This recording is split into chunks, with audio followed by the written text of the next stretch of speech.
Okay, that is okay.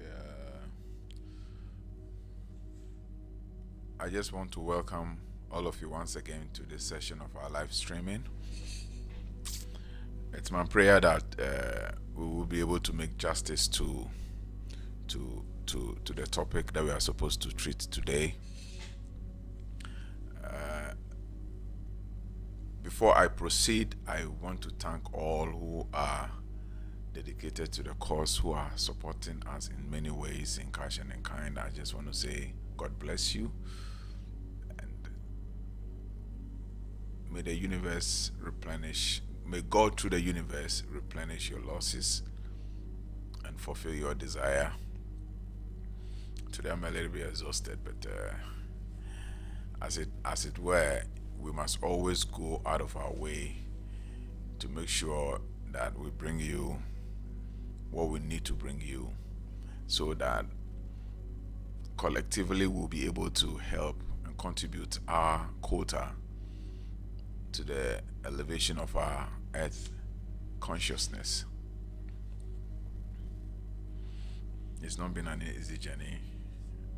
It's a very tiring one. I want to take this opportunity to kind of appreciate all the team that I'm working with for their hard work, dedication, and commitment to the cause and to the dream of helping many people around the globe, in Africa and beyond Africa, come to the realization of the knowledge. This afternoon, a friend of mine called me and he said, "Hey, Charlie, don't know if you have Agbewoye." And I was laughing. Yeah, literally means that Adeo Yombukun. And his argument is that he's also into the same path but in a different religion, and that some of the knowledge I'm sharing are very sensitive, and I told him that yeah, we need to do what we need to do, but the universe, God through the universe, will protect us to be able to accomplish our mission. So it's been a hard road to travel. It's not everything that we can say, and it's not everything that we can talk of. The kind of experiences we go through, and some of the things we need to go through to come and sit here and then communicate it to you. Sometimes it's difficult, and sometimes I am tempted to fold up. Honestly speaking, sometimes I'm tempted to fold up. Yes, because sometimes the world doesn't want the truth, and sometimes it appears that the people also may not understand what you are saying. Yesterday, I had a short discussion with Mr. Boafo, Boakwa, Nyansa, and I was saying that sometimes it's the same thing I'm saying over and over again, but in different scenarios and different situations, different descriptions. But when people still become amazed of what I say, then it appears to me that people are not comprehending what I am saying, because my message has always been one, and that is nothing external of you can bring you the liberation that you are looking for. And this is what I and my team have been working so hard to communicate over and over again. And I said this in some years, some couple of, I think a year or a half ago, when I was in Mami Grace. May the universe bless her for the good work that she's doing and the opportunity she's granted to us, and the encouragement she gave us to forge ahead and to carry on this assignment. I really appreciate and I respect her for that, and I really acknowledge her. She gave me much encouragement, and I said on her platform that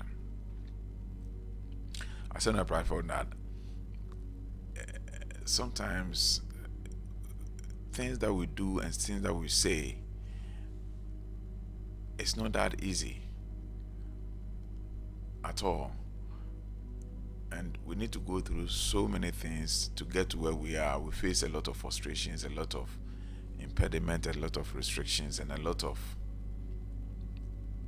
obstacles. And I said on a program that I'm going to say this thing over and over and over again until it sounds like a broken record. Because the truth of the matter is that is what we need as a people, and that is what we have lost as a people. Because too much and too many of the time, our thought has been externalized, our attention has been externalized, our desires has been externalized, and that is where we are having the challenges and the problems. And what we need is to just spend some time trying to redirect our thought, our emotions, and our attentions inside to internalize our thoughts. And from there flows infinite solutions and infinite answers to our problems that we so seek outside. But it appears maybe people are not understanding, or people are not really comprehending, and they are looking at it in a different light. But those who are outside, who are more connected and are exposed, they really understand it, because this is what this hour, not to sound racial, but this is what the white folks know that we don't know. Because actually what is killing us is what we don't know. It's not the things we know. So if the things we know, and we have been applying these things, and still we have been faced with the same predicament we've been facing for all these years, then common sense should tell us that there's a problem with what we are applying. You understand? Because you don't expect to do the same things and have different results. So if we have externalized our thoughts on all these things, and it's not helping, the solutions are not coming, the answers are not coming to resolve our everyday life challenges and problems, be it marriage, be it family, be it child upbringing, be it work, be it money, be it joy, be it inner contentment and happiness, be it health. If all these things are not coming, and we still keep doing the same thing, then there is a problem. And the problem is not with us, but the problem is with what we are doing. So we have to change. And every intelligent man knows that he cannot be doing the same thing and expect different results. And we have tested and tried these things that a lot of people are doing, because I studied herbology. We are not saying that they don't work. They work. But what I'm trying to say is separation of powers, or separation of energy. What we are faced with, we have misconstrued everything, and we have clamped everything up together. So we cannot really distinguish and disintegrate to know the differences. And because of that, we are doing things that do not bring us the kind of result we are anticipating, we are expecting. And that is a problem we are facing as people. Somebody is looking for a marital problem, is looking for a solution to a marital problem, and the problem is purely psychological or emotional misconduct, but they'll ask the person to go and bath herbs. And I find it difficult and find it hard to fathom how this is going to rectify the situation if it's not going to be hypnosis, or if it's not charm, or you hypnotize your wife or husband. I find it very difficult to comprehend how it's going to change the situation, whereas the situation is purely intellectual and emotional cause. So a lot of things are happening around us, and we are using the wrong solutions and the wrong antidotes, and we are not getting the answers, and we still keep running after these things. So this is what the Way Network is all about. We are in to let you identify and segregate, and to separate energy, so that okay, this the herbs can do, this the herbs cannot do, this crystals can do, this crystals cannot do, this mantras can do, this mantras cannot do, this meditation can do, this meditation cannot do. So you can segregate, you can separate powers, and you can separate energies. When you're able to separate these powers and energy, then you're going to have mental clarity, because it is in this mental clarity that you can have progress. And this is what the Way Network is all seeking to do. So we are teaching you, we are making you to become your own master, literally to say, or we are making you to become self-dependent and self-reliant. And this is what you need. And I can tell you without doubt that most of the things that you do, so-called do, that you bath herbs, you use oils and all those things to do, the solutions that come are your own creation.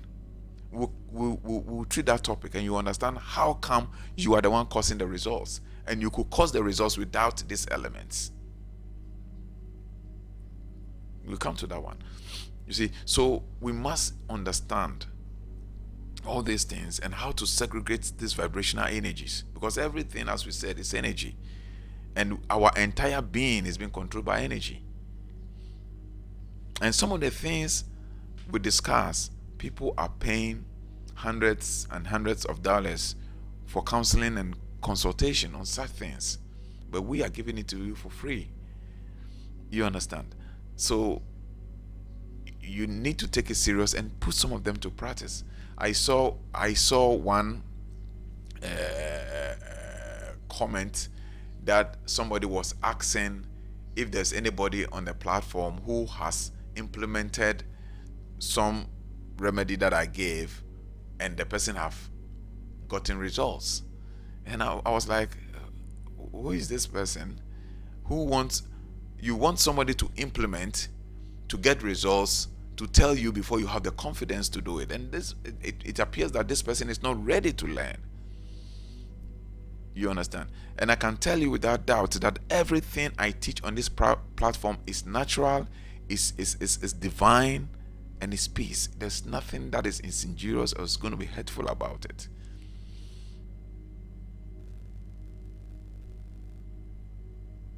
So whatever, I always tell people around me, including my wife, that the experience is in the practice. The experience is in the practice. If you don't practice, you don't expect to have experiences. And this is what it is. So we are doing our maximum best to get this done, and I really appreciate all the team that I work with, and I appreciate their effort and their input for everything that they are doing. You cannot imagine the sacrifices they do. Whilst maybe some of you will be in your offices working to make money, today they've been in the office since morning, making sure to put things in place to get this transmission done.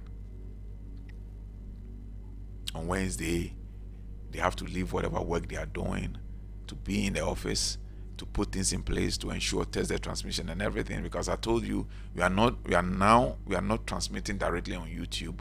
We are transmitting on our own broadcast system because of the interjections which is coming from YouTube, because some of these messages are very sensitive messages, and they think that certain class of people in certain jurisdiction and certain area and certain continent should not reach to these informations.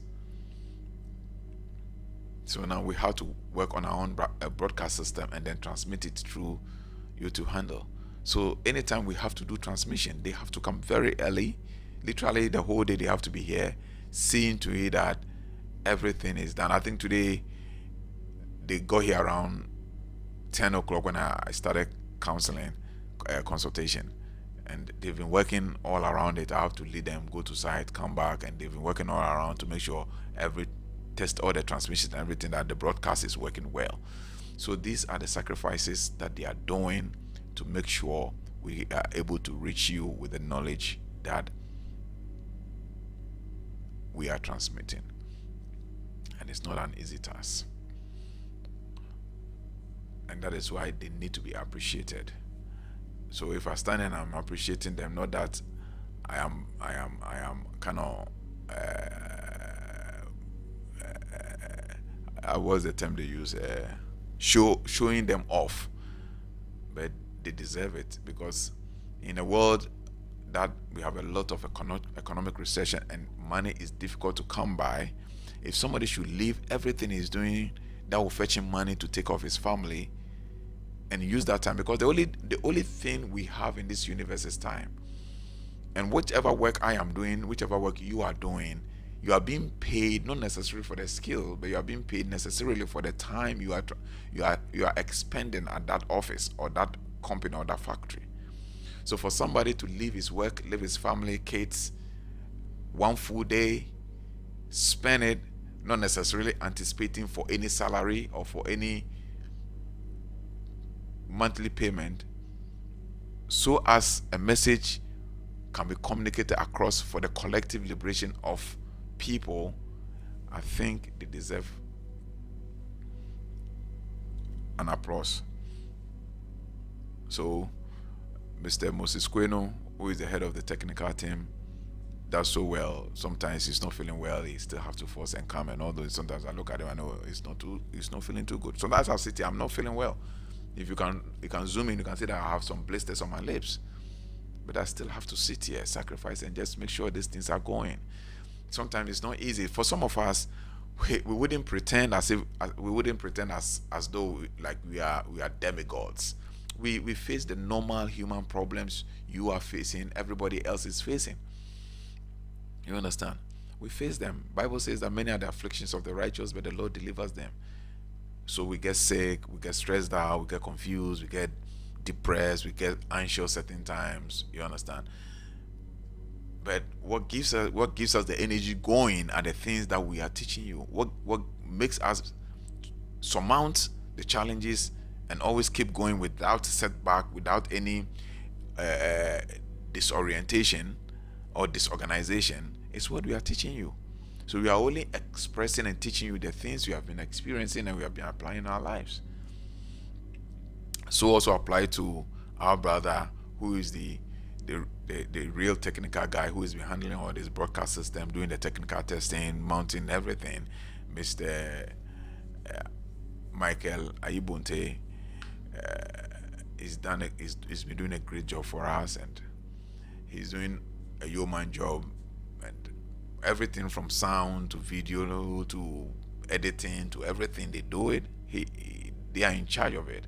Also, Abraham Latte, who also has been doing so well, he has been assisting me in terms of administrative work, at the same time assisting in the technical department. These are people who are offering themselves selflessly to make sure that the human society is elevated consciously, so that they come to the path of light and the path of truth. So also Ruth, who also is doing well, making sure she'll be around to clean the place, engage in all activities. And she's taking all the administrative secretarial duties very seriously and carrying it out, even though sometimes she may not be in a strong, healthy position, but she still have to come. And they are doing wonderful work, and they are doing all these things not in any expectation of any salary or something like that. So we thank them all. We give them all the encouragement that they should keep doing it. And in Divinity's own time, I believe that they will be rewarded according to their deeds, either in this lifetime or in multiple lifetimes. But I pray that they don't go through the multiple lifetimes. But I believe they will be rewarded. No fear about that. But in its own time. I just want to thank each and everybody who also is assisting us. We say God bless you, and go through the universe replenish you. Today we are going to look at our topic is, what is our topic? Our topic has to do with the functions of the body energy centers in personality development. Okay, the functions of the body energy centers in personality development. But before we proceed on with our topic today, I want us to answer a few questions that my attention was drawn to. So we will take a few questions. There are 5. I'll be very concise and brief. Sometimes I spend too much time on the questions, and then it tends to affect our day's topic.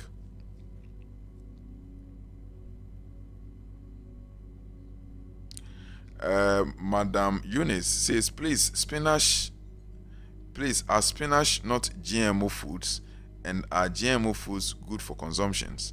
Well, if you have any evidence that spinach is GMO food, please bring it forth, because you see I have noticed a lot of information going out there. People coming that uh, oranges are not God made, pineapples are not God made, they are not natural products, and all those things. Well, we still don't have evidence to that effect. I don't have enough evidence to that effect. I mean, physical evidence to that effect. Maybe I may need to maybe consult the inner world to find out if there need be, but that is the assertions people are making. You understand? But these herbs and this some of these plants people are making those assertions are beyond our age. You understand? When I say our age, is older than me, because some of these plants have been in the system for 100 years, 200 years, 300 years, 400 years. So as to how they came into manifestation, that I cannot have full evidence to. In terms of human physical evidence, I cannot have it too. But some of the evidence I can have to is when I decide that maybe, okay, I want to pick information of the originality of some of these consumables, then I may have to spend time on meditation and seek and ask. It may take a couple of minutes, hours, or even a couple of days, depending on when and how they want to reveal any information. But yes, as long as I know spinach is spinach, its nature is green, and it's in a species of that spinach family, like contumely. They are all within the spinach family. So, and you see, different location, different jurisdiction, and how they appear. You understand? Like over here, when we talk about hyssop in Africa, or we talk about African ginseng, it looks different from the Chinese ginseng, but it's the same thing. The jurisdiction makes the difference. Because Africa, we have our own ginseng. We call them African ginseng. They are there when you go to Central Region, Cape Coast. They are there plenty. You understand? And sometimes I get some from that place to prepare medicine. I get some from a teacher in Central Region to prepare medicine to take myself and all, to boost immunity, to boost vitality and sexuality and all those things. So yes, so some of these things are there. So some that they may vary in appearance and the way they are physiology, herbal physiology. So yes, I cannot say GM food. I can only answer to the aspect of the GM food, genetic modified foods. I have I have a different viewpoints personally when it comes to genetic modification, due to my experiences and due to the fact that I have a younger brother who is a specialist in biotechnology, and is very deep into genetic modifications. And based on the practical experiences and some of the works I've seen, research works I've seen worked on, I have a little bit different opinion when it comes to genetic modifications. With the genetic modifications, there are two streams of genetic modification that I came to conclusion in my assessment. They are the extreme genetic modifications, and they are the genetic modifications which are done within the realm of cosmic, the natural order. So yes, genetic modification all has to do with the DNA of the plant. Like human beings have DNA, plants also have DNAs. And for instance, when we were in school, we were learning things like cross breeding, and all those things. These are all forms of genetic modifications, but it's more natural. Okay, that form of modifications is more natural. So those form of budding, where you cut certain part of let's say tangerine, and you put it on certain part of let's say orange, because they are the same family. Tangerine and orange, they are the same family of fruits, so that it will boost the taste of the orange, or may boost the taste of the tangerine. These are natural crossbreeding processes that we use in agriculture. But whatever it is, they are genetic modifications, because that genetic part of the tangerine, by way of budding it, cutting a part of the orange and then budding it with the orange, it sends a part of its gene into the orange for the orange to gain the properties of the tangerine, or for the tangerine to gain the properties of the orange. So these are genetic modifications, which are natural genetic modifications, which are not too injurious and hurtful. what I'm saying, I'm talking about my own observation, my own conclusions. And then we have genetic modification that tends to alter the DNA of specific plants to function in a specific way which is injurious to human health. Like, I don't want to mention now, I almost slip out with a company name which is into that kind of genetic modification work. You understand? So these kind of genetic modifications are more or less like biological weapons. You understand? Because those genetic modifications kind of have a way to affect the human DNA in ways that are not conducive for human survival. So they are more or less like they are more or less like biological weapons. And genetic modification can also lead to biological formation of biological weapons. So, for instance, one of the downsides of the extreme killer seedlings that these companies do is like when they take tomatoes and then they do the genetic modification of the tomatoes. Now they can engineer the tomatoes' properties to conform to what they want. So if they want that tomatoes to have an adverse effect on your liver, they can genetically modify that seedlings with an external bacterial or whatever poisonous genetic mutation, and then they program that particular seedling to develop that hurtful properties to your liver. So when you eat it over time, it's going to affect your liver, and then when it affects your liver, then you have to go to the hospital, and then the hospital have to prescribe medicine for you to go and buy medicines, and then you are trapped within that cycle of the big pharma industry. So there's that aspect of that genetic modifications. And as I said, there's a natural aspect of the genetic modification, when like crossbreeding. Bees take a pollen from a particular plant and flies to a different plant and places it on the pollen. So genetic modification is going on. You understand? It's so we have the natural one, which is crossbreeding. Let's say wind blows and take a particular genetic attribute or seeds and falls on another plant, and then they kind of crossbreed, and then all these things are forms of genetic modification. So not all the genetic modifications are hurtful, but the ones that are being consciously done with an intention is what is the problem, and that is being financed by most of these industries. That is one. Two, one aspect also about the genetic modification that people are fighting with, which also I came to that conclusion, is this: they are good biotechnology engineers, which are these biotechnological engineers are divine and God oriented, and they seek to use their knowledge to enhance human betterment. You understand? And I have a reason why I decided that my brother to do the biotechnology, because this is science, this is knowledge. Just like we can do tablet, and the tablet can be hurtful, we can do tablet. That tablet can be serviceable to human betterment. So now this is what happens. The conventional farmers, from what I observe from my few readings and research, the conventional farmers make a lot of money through the principle of scarcity. You understand? Now, there is the aspect of genetic modifications that could boost up production, which is not in adversity to the natural law, because it follows the principles of the natural law. Because everything within nature is operating on genetic mutation. And but the problem is like a lot of dust has been thrown into people's eyes, to the extent that people cannot, and people don't read much, so they cannot really fathom and understand this whole concept and this whole idea of genetic modification, and cannot separate the devil from the good, the devil from the God, and the good from the evil.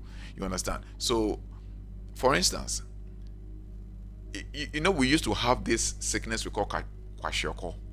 You understand? Where children were malnourished with the yellow hair, and then with a large pot belly, with tiny legs and tiny hands. You understand? We call it kwashiorkor.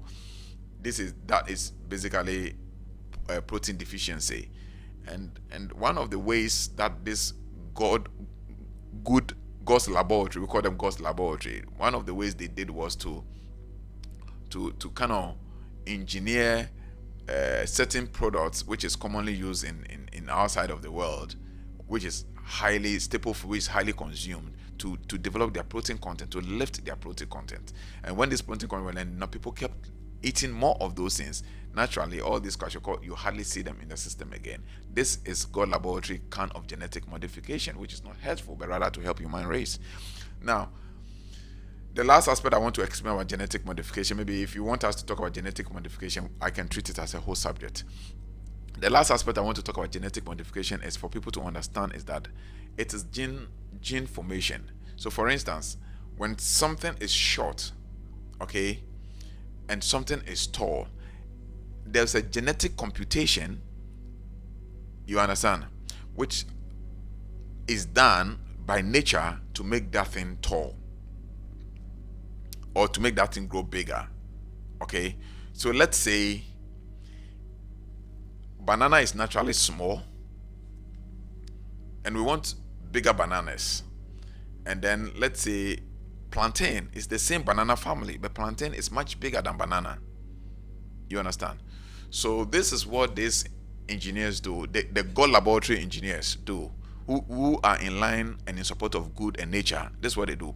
They go and study the genetic configuration of the plantain, how it's, in terms of size, it is computed by nature for it to become bigger.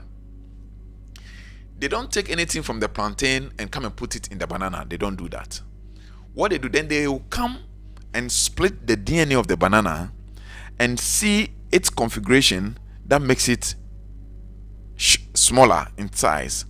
Then what they do, they rearrange the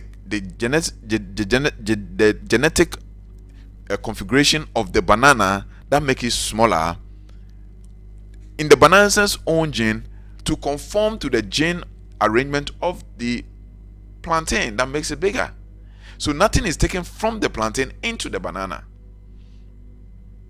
So by so doing, then they breed that new configuration in the laboratory, and then they generate seeds out of it.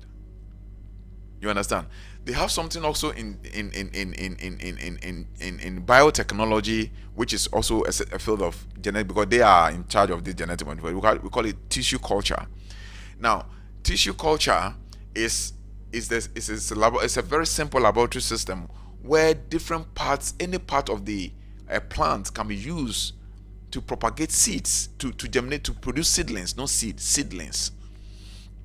What I mean is that, let's say, for example, when you take tomatoes and you take the tomato leaves, you can cut the tomato leaves in pieces, because every part of a plant has a genetic property that makes it propagate itself. So you can cut the tomato leaves into hundreds of pieces and then do a particular preparation and give it a particular condition in a room and a particular temperature with certain processes, and each piece of the leaf of the tomato will begin to germinate, and these seedlings can be planted and you're going to have tomatoes. So apply to any other plant. So there is the good side of genetic modification and there's the bad side. Now, what I noticed from the very honesty of my heart is the conventional farmers who do the regular planting benefit a lot from shortage, because when there is high demand, prices of commodities go high. So they had to brand the entire genetic industry or the entire biotechnological industry to be evil. What they were supposed to do is to, instead of them bringing people's attention to the evil aspect of it, they branded this whole industry as evil, and they created phobia and misconceptions so as they can profit from the people. So we need to really sit down. If you want to talk about genetic, I can really sit down for us to go deep into genetic modification, and then it's not totally evil, literally, as they say, but in everything where there is good, there is evil. You understand? Even in conventional farming, using of pesticide and all those things. Now most of the farmers are using pesticide and all those forms of fertilizers and making the conventional farming activities evil. Now if I should tell you that we are working on a project, okay, where we want to develop seedlings that will be pest resistant, so that farmers would not have to apply pesticide, because realize that pesticide is causing a lot of kidney and liver issues and destroying a lot of part of our organs. So as it's a project we're working on, okay, that we are going to look at certain plants and why they are resistant to certain pests, and we look at the genetic formation of that plant resistance to those pests, and why certain plants which are cash commodity plants, which are highly consumed plants, are very vulnerable to these pests. And then we compute the genetic formation of that vulnerable plant to develop the resistance of the other plant which is resistant to those pests and insects. So we are not going to take anything from that resistant plant into the vulnerable plant, but it's the same vulnerable plant computation that we are going to work on it for it to develop resistance. So in so doing, people don't need to apply pesticide on such plants, since they are 3 months plants, 3 months plants, we call them cash crops. So it is not entirely bad. It's the way we understand it. Some years ago, I ran an NGO called, and I still run the NGO, Pulse of the Earth, and I was speaking against genetic modifications, and totally, we were as a matter of fact, we were the early people that started propounding genetic modification and how dangerous it is. This I'm talking about the year 2008, 2007, 8, thereabout. We started projecting climate change, global warming, and started projecting it in when people didn't even know what was climate change and global warming in Ghana. We started pushing this agenda. We started pushing genetic modifications and all those things because of our alienation. When we're projecting the plant-based diet in early 2000s and all those things. So I understand what I'm saying, and I have been there, or that phobia of genetics. But as I grew and I had more experience and exposure to the industry, I was able to pick out the wheat from the weed. And it's never been totally evil as we projected, you understand, but it's due to misconceptions. So yes, this is what genetic modifications is all about. Okay, genetic modification, it simply means modifying the gene. Genetic means the gene, so modifying the genes of an organism or of a plant, you understand. So that is what it is. So Eunice, that is what I have for you. If you have any research, any proof that spinach is purely genetic, laboratory invented, maybe I think what you wanted to say that is laboratory invented or human invented. Okay, if you have any proof that spinach are human invented or laboratory invented, you can bring it, let us assess it, and then maybe if it's authentic, we can now, because as I always say, I'm not a custodian of knowledge. I only share the things that I have experienced, I have known, and I'm sharing with you. So if you also have a knowledge, you can bring it on board and we can go into it and then exchange knowledge, and then we all collectively we help make our planet a better place. But we have only one in agenda, we have only one mission, and that is to make life on the planet Earth better for our unborn generations. Havila, this is coming from Havila. It says that, thank you for the session today, very insightful. Please, can we consume fish, and if so, what should we, and if so, what kind should we not consume? As you mentioned, we can take salmon. Yeah, so fish is fish. Just that, yes, on the religious basis, I will tell you that if you want to consume fish, there are if you want to go on the religious tangent, then when you read the book of Leviticus, it gives you certain specific fish you should consume, okay? And predominantly, most of those fishes are the scaled fishes, the fishes with scales. You understand? So yes, if you want to go on the tangent of selective fish consumption, then you read the Leviticus in the latter part of their presentation. I'll get you the scripture. I don't have the scripture of it, but I'll search for it and I'll give it to you. So you can go to Leviticus and then read those aspect of the fish that is selective that you can eat. But yes, fish you can take it. But you see, everything in life you have to be kind of not go extreme, okay? As because extremism is the problem of the universe and it's the problem of humanity. You understand? So always do things in moderation. You understand? So everything, even in you cannot say you are meditating throughout your whole life. You die before your time. You understand? And you cannot say you are just eating food all just like that. You're gonna get sickness and you're gonna die. So even if it's fish and it's even good, you cannot say you've been eating food fish all this while. You're gonna have problems. You're gonna have complications with it. So in everything you have to use the principle of moderation. You understand? Don't go to extremism. Extremism is the problem of humanity. You understand? You want to be extremely rich, then it comes with its own challenges. You want to be extremely poor, comes with its own challenges. You want to eat extremely you want to have extremely rich food to eat, comes with its own challenges. You are eating very poor food, extremely poor food, comes with those challenges. So it's the extremism in life that gives us our challenges and our problems. So always learn to live a moderate life. Don't be too extreme in life. You understand? So if you want selective fish to eat, I would recommend that. I'll give you the scripture later on in the Leviticus. Then you have some of these things. Mr. Kingsley says that greetings with regards to the breathing practice. How often should one practice it?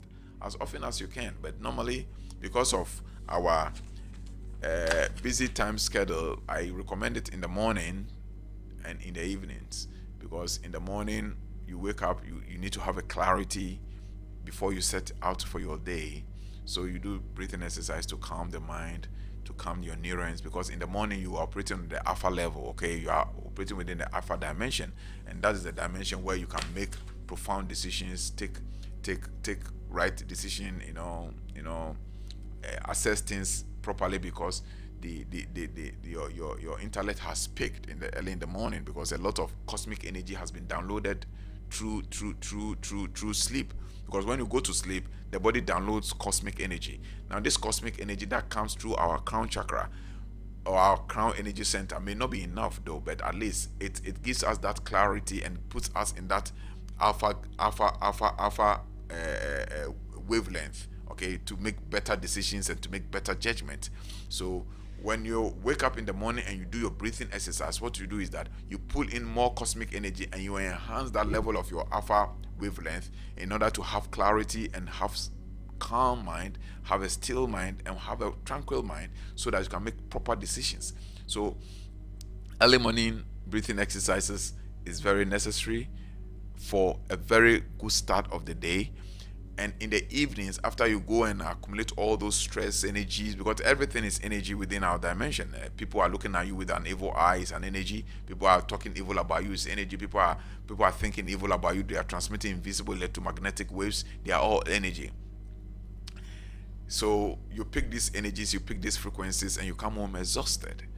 So one of the ways you can shed off some of this energy before you go to sleep is to engage in breathing exercise, to relax the nerves, to relax the stress and the tensions in your muscles and all those things before you go to sleep, so that you go to sleep with mental clarity and a relaxed nerves and body physiology, and you wake up in the morning, you engage in breathing exercise to boost your alpha wavelength, to give you clarity and tranquil mind, to be able to start your day well on a good note, to avoid a lot of mistakes. This is what it is, and it works like magic. Madam Sophia, thank you, Mr. FB Mensa. Please, what is the effect of brain? What is the effect of the brain that causes fingers to be unstable? Okay, as I told you earlier on, there are certain part of the human brain that controls voluntary movements of the human body. Now, what happens is that that part of the brain that we call the cerebrum, okay, that coordinates the balance of the body and also controls the motor actions of the body, and then, or let's say, voluntary movement of the various parts of the body. That means that it helps the body to contract, the muscles to contract, to contrast, and to expand, so that it enables you to have movements. Okay. Now, when there's deficiency in that part of your brain, and it's unable to have absolute grip on the movement of the body, then it happens that uh, the body moves voluntarily without the control of that part of the brain. So once that happens, that it shows that there are some people, they are forgotten the name they have a restless leg. You understand? When they sit down, they move their leg. It's a type of illness that needs to be addressed. You understand? Their legs cannot be at one place for a very long time. They involuntarily move their legs, and they don't have control over it. There's a name they call it in medicine. I've forgotten. I'll recollect it as we speak along the line. So they cannot just be there and sit like this for, let's say, 20-30 minutes without moving the leg. And not that they move the leg because they think they want to move the leg. It is natural that it moves voluntarily. And sometimes they even make the concerted effort to prevent the leg from moving, but it will still move. It's an aspect of the brain that controls movement and motor activeness of the various muscles of the body, which is deficient. So when that happens, one of the things that can help is it's meditation. It helps greatly. Also, seeking for medical attention also help greatly. And some of these things, we are faced with some of these things and we don't know. And people attribute it to witchcraft. People attribute it to kind of evil influences and some gods or whatever it is. But some of these things are pure physiological and psychological effects which you are being faced. It's not only the hands; it also happens to the leg and certain part of. You'll be there, and sometimes you realize a certain part of your body will be vibrating like that. Okay, and people assume it to be witchcraft, and they say when you see that part of your eye, sometimes the eye will be blinking, and you just can't control the eye blinking. It just blinks, and they call it bad luck. Sometimes it's just mere physiological defect in proper circulation of blood. You understand? When the blood is not circulating properly, you see that some part of your body will be it's the body signaling that you have deficiency in blood circulation. You understand? Sometimes too, when you are there and then maybe somebody opens the door, then hey, you get wakume tu. You understand? I don't know how to say it in English proper. They are proper to English word to you understand? Or sometimes you be in the room, you see the person going out, but then when the person opens the door, then you have that feeling, and you just can't control it. And people assume it to be witchcraft, evil, and all those things. But some of these things are mere, improper blood circulations, or sometimes they are due to anemia, low blood levels. So there are a lot of problems we are faced with, and we attribute to witchcraft, demons, evil, curse, and all those things. But they are mere physiological and psychological effect. Because don't forget that I have told you times with that number, and I'll say it over and over again, that everything in this our physical dimension is energy. Please learn to see things from this angle. Everything is energy. You see, so these are some of the things, and sometimes we attribute them to so many things. You should be doing all sorts of things, and nothing is really happening. You get the whole thing. So some of this involuntary movement of the hand is as a result of the defect in certain part of the brain, and one of the components of the brain, when it is defective or it is not functioning to its utmost performance, can lead to that voluntary movements without control, is your cerebrum.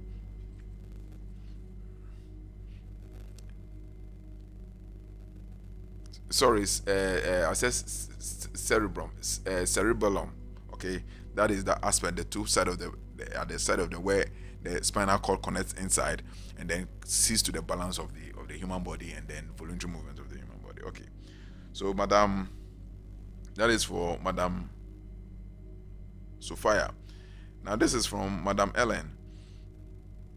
Good day, Mr. F.P. Mensah. I really appreciate the teachings you are giving us. Thank you so much. The following are my questions. Does the sun have any effect on our pineal gland? For example, when one gazes on the sun.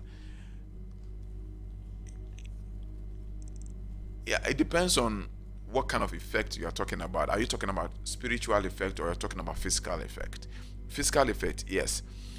As I told you, when we go into the pineal gland, the functionality of the pineal gland is to assess light and darkness. You understand? So when the pineal gland assesses the sun's light, it tells the body that the body should stop producing melatonin. Oh, you understand? And what are melatonin? Melatonins are what we call the sleep hormones that puts the body in a state of total relaxation for you to go to sleep. So for the body to wake up from slumber or to wake up from sleep, the pineal gland must assess the sun's rays before it will issue the instruction to the body to stop producing melatonins, so that the body can get out of the sleep state or the sleeping state. That is what the sun's effect on the pineal gland does. So if you are talking about the sun's effect on the pineal gland, that is what it does. And the sun has its own global effect because everything is energy. So the sun transmits energy and there's communication. You get it. So that is basically what the sun, the light of the sun does. And also to some extent it has influence on your behavioral conduct. Okay, the way you behave emotionally and psychologically, due to the amount of sun, the sun rays the pineal gland assesses, has certain minor influences in the area of your behavioral, emotional, and intellectual conduct. It has some level of effect. That is the effect of the external sun rays and how it kind of instructs the body. So you realize that normally when it's the body, the pineal gland issues instructions to the body to stop producing melatonin around the time of 7 a.m. The body totally stop producing melatonin, because at the time of 7 a.m. most of the time the sun becomes glare in the sky at around 6 o'clock in the morning, but the intensity is not too much, and that's the best period to do sun gazing. Okay, so by the time it's around 7 p.m. the full energy of the sun is resonating in our earth space. Okay, and then the pineal gland picks the full radiation of the sun. So at around 7 a.m. the body totally stop producing melatonin, and that is why when people sleep after 7, you see that they are very lazy people. You understand? Because that is deliberate sleeping. And that's honest. Apart from the fact that the person is sick, is not feeling well, is diseased, or the person is extremely tired. Extremely tired. Like for me, no matter how much I am tired, I just can't sleep after 7 a.m. No, even 7 a.m. 6 a.m. If I am extremely tired, and when I say I'm extremely tired in the fact that maybe I slept around 2 a.m. or I slept around 1 a.m., then I would wake up around 6:30 a.m. That is when I'm extremely tired, because I work late into the night. In my house, not even my little kids, I don't let them wake up about 7 a.m. No. Even on weekends, I won't allow you. Because by so doing, psycho-spiritually, you retire with the movement of the cosmic energy. Because as I told you, everything is energy. Everything is energy, and everything is moving according to the flow of the cosmic current or the cosmic energy. So by 7 o'clock, our cosmic energy, you have to be at par with the energy. So you're already behind time. You understand? That is why there's a statement that the early bird catches the worm. There's a statement, a wise adage that says that the early bird catches the worm.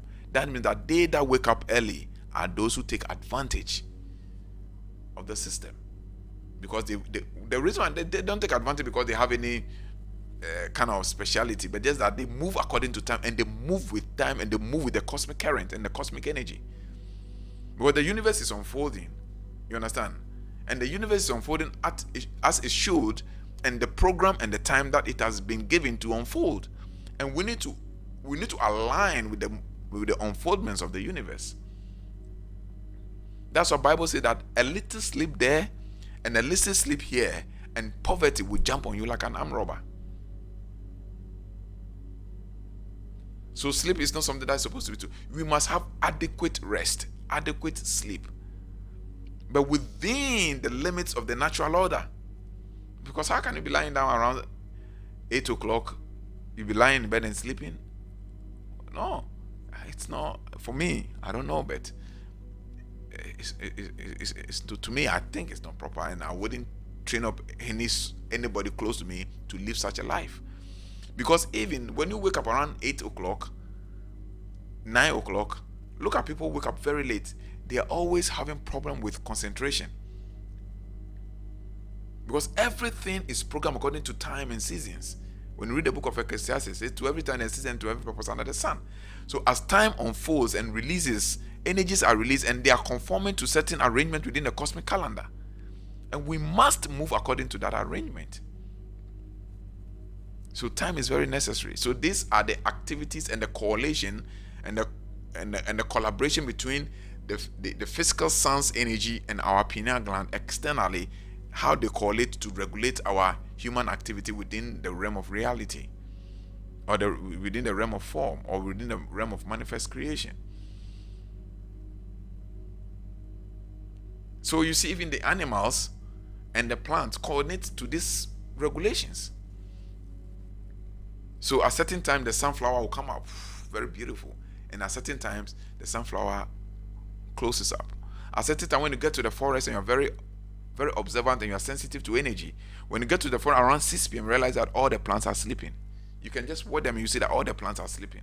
And that is why they said there are certain plants. We have the night plants and we have the day plants. We have the sun plants and we have the moon plants. So there are certain plants you don't plug them during daytime because they operate with the moon's energy.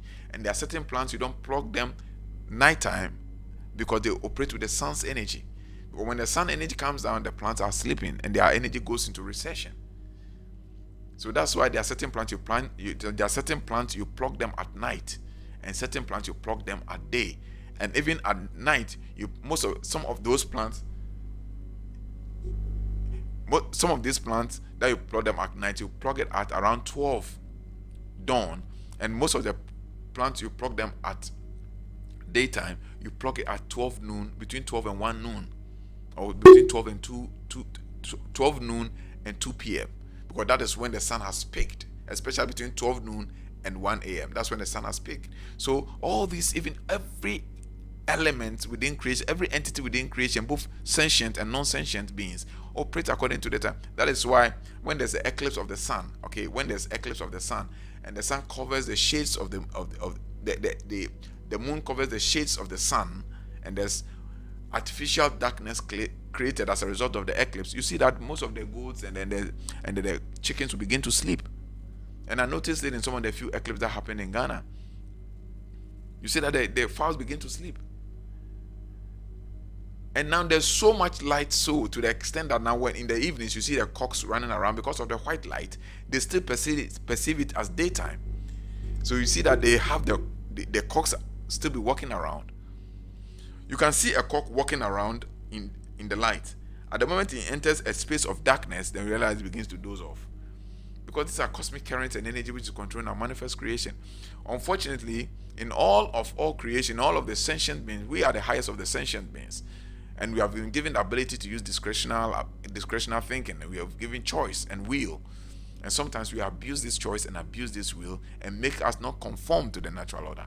But we are given the choice and the will to better conform and handle the natural order. And this is the chaotic problem we are creating. And then we end up going to all these lower entities for redemption. That's the irony sometimes I don't understand. With all our higher abilities that we have been endowed with the Creator, we go to goats and go to cows to go and slaughter them for our liberation. sometimes it beats my imaginations. So that is the effect of the sun with regards to the pineal gland. So but there's the other aspect of light, which may not be coming from the regular sun, which also has a different effect on the pineal. When we go into the pineal gland, we are going to go into it. 2. Since killing of animals are another form of spilling blood, my question is there any difference between the consequences of killing an animal and your fellow human being?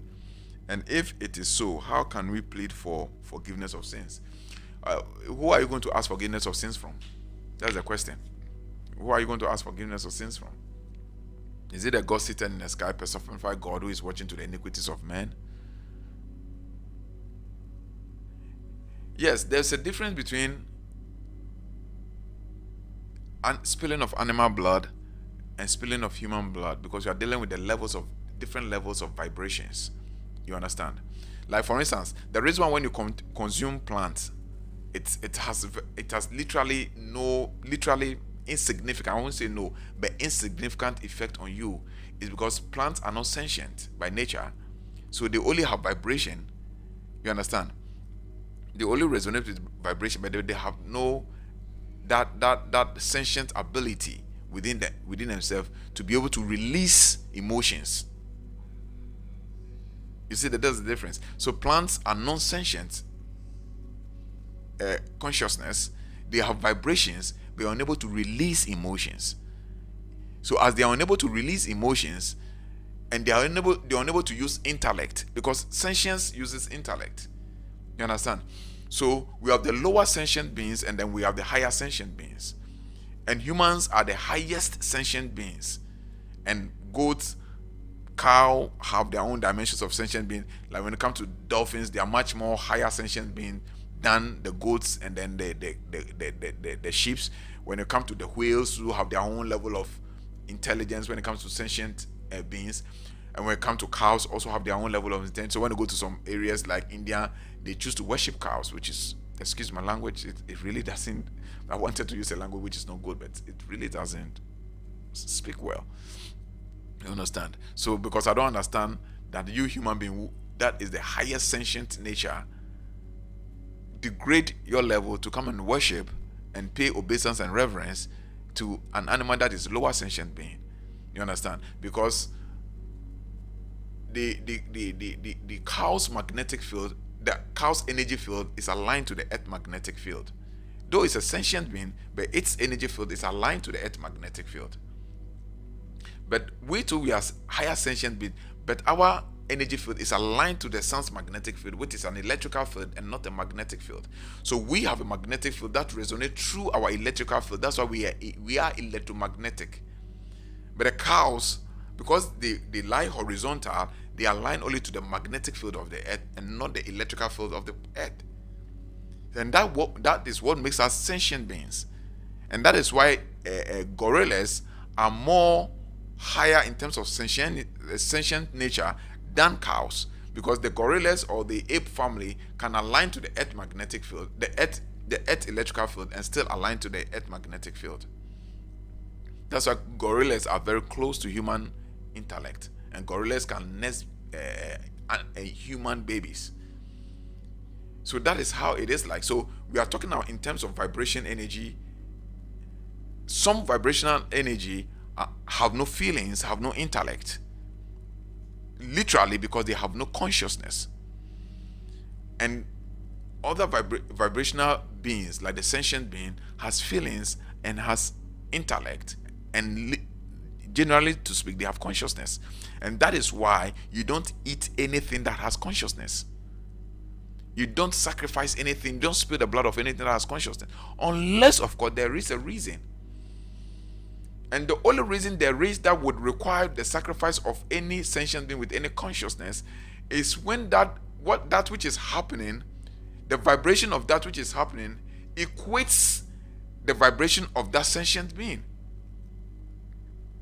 And that is why most of the time the highest ritualistic sacrifice ever to be made in the history of all generations to come is human sacrifice, because that is the highest form of vibratory, emotional, intellectual, and to say generally consciousness or awareness is the highest.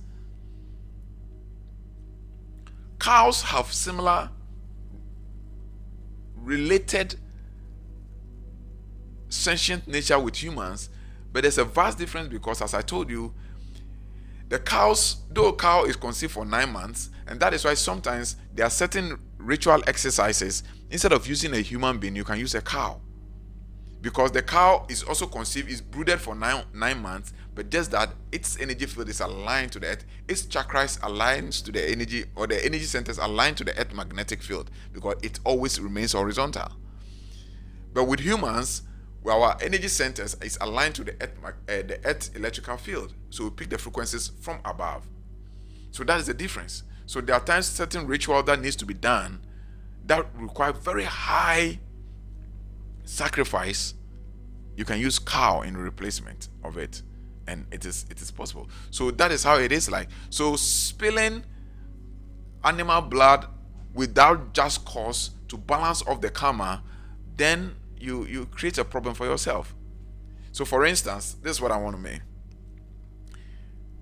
If your daughter is sick, or your sister is sick, and your sister is about to die, okay, due to a curse that has been, or hexes that have been released onto her etheric, within her etheric energy field, and she needs to die, she's about to die, and there is a requirement to offset that energy or to neutralize that energy.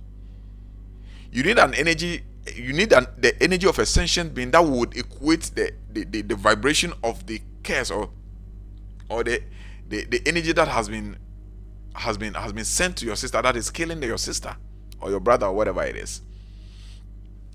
At that time, you can sacrifice an animal. And the reason why you can sacrifice that animal is because a balance will be created. A life was given. The life of the animal, be it a goat or a cow, was given to save the life of a higher sentient being. A lower sentient being's life was exchanged for the life of a higher sentient being. So when there's the deduction of the karmic calculation, there will be a reserve. So the karma will be paid off. But when you kill a lower sentient being for food, what is the karmic payoff? Or where is the balance created? Where there are other options of food available with a much more lower or insignificant karmic effect, and still would you will still derive the same benefit. So it's all about calculation. And when you understand this karmic calculations and karmic dimension, you know how to navigate your way through. So you see that people do things and you think they've done evil things, but they still go scot-free because they know where to shred off that karmic effect and then balance the karma. Because everything within our manifest space is all about balance. But some of these things are not taught, because when you teach them, people will take undue advantage, knowing that they can balance it here, they will come and hurt somebody here and go and balance it there. And that's why some of these things, I don't take delight in teaching them. But you can offset your karma by being able to measure the vibration and frequencies of what you are doing to create an equal vibration to the defect that you have created, to offset it. So that is it. So when you kill and you spill a blood without purpose of creating a balance, or spilling a blood to save another higher being's life, then you have created an effect which is a karma you are going to pay. And the only way you can ask forgiveness is the activation of your consciousness. That is true forgiveness. True forgiveness does not come in just verbal profession.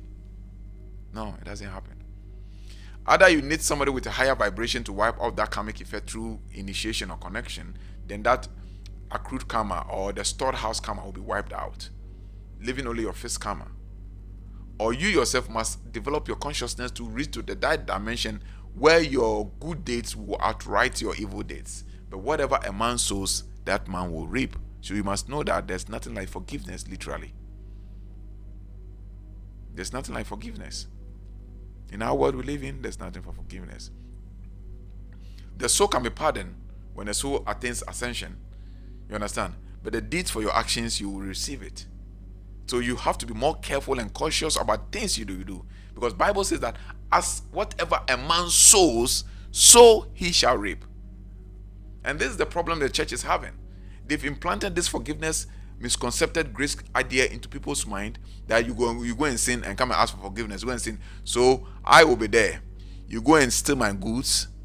You steal everything that I have. Come to my house. Bugger my place, steal everything that I have, then go to the church room and pray for forgiveness while I sit in my room and in bitterness and in pain. What kind of a God forgives that thing?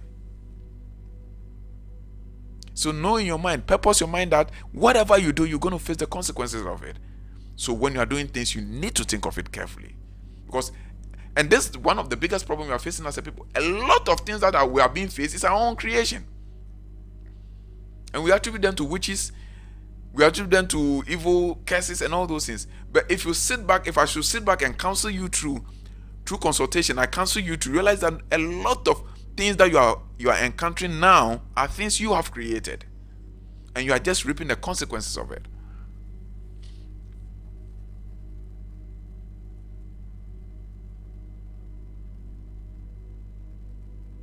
It's like you illegally go sleep with somebody's girlfriend, or you go sleep with somebody's daughter illegally, and then you become born again. Let's use the church scenario. You become born again, you go and pray for forgiveness of sins, and you think that the child will be aborted supernaturally. No, you face the consequences, and you will suffer the consequences of taking care of that child.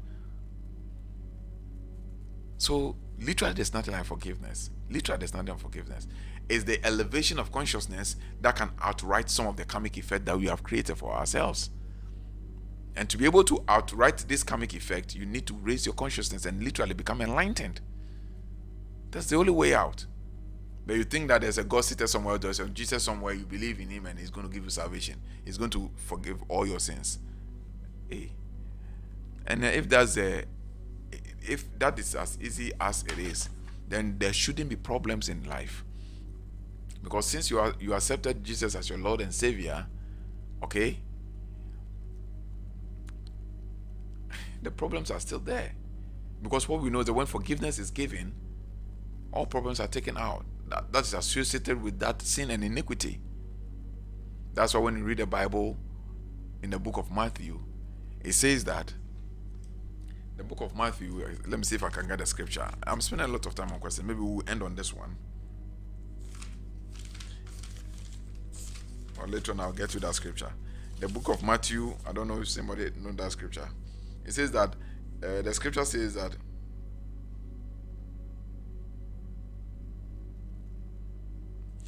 I'm looking for the scripture that says that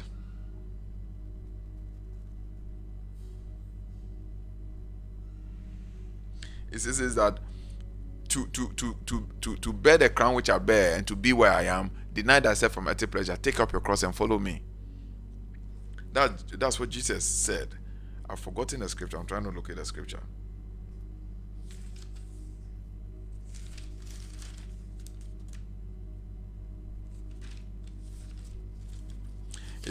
That was so. If Jesus really forgives sin, why would he tell people that if they want to bear the crown which he is about to bear, and then they want to be where he is, then they have to deny themselves from earthly pleasure, take up their cross? What is that cross?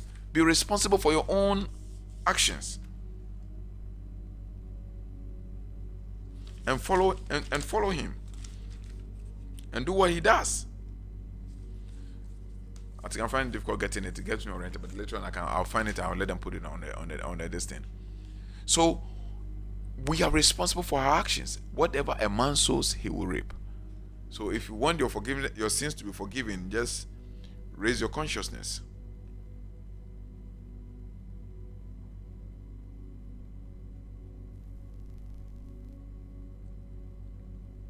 And I think that's the last question.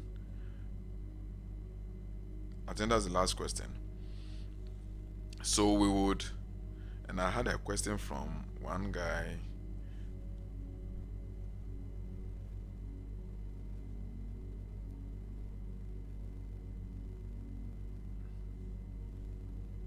I had a question from one guy. I think my other phone is not here. Just a moment. Let me finish so that I know there's no question to attend to. Then, what's the name? I don't remember the question. If I remember the question, I would have answered it without necessarily looking for the. Yes, Samuel. Yeah. Okay. Okay. Say, please. I want to know. Good morning. I hope you are doing fine.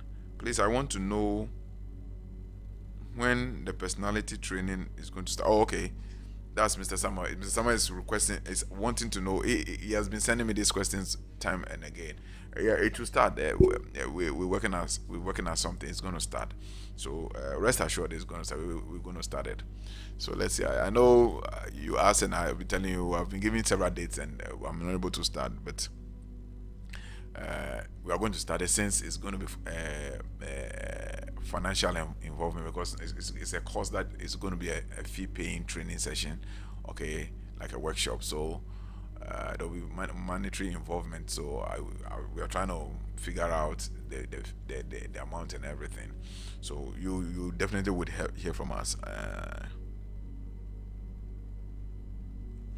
think there's another question here. Okay, it's an appointment. So please, that these are the questions. So if there's any clarity anybody wants with regards to that, further questions can be sent to to us. I think, how many minutes are we left with? About 30 minutes. Yes, 38 minutes.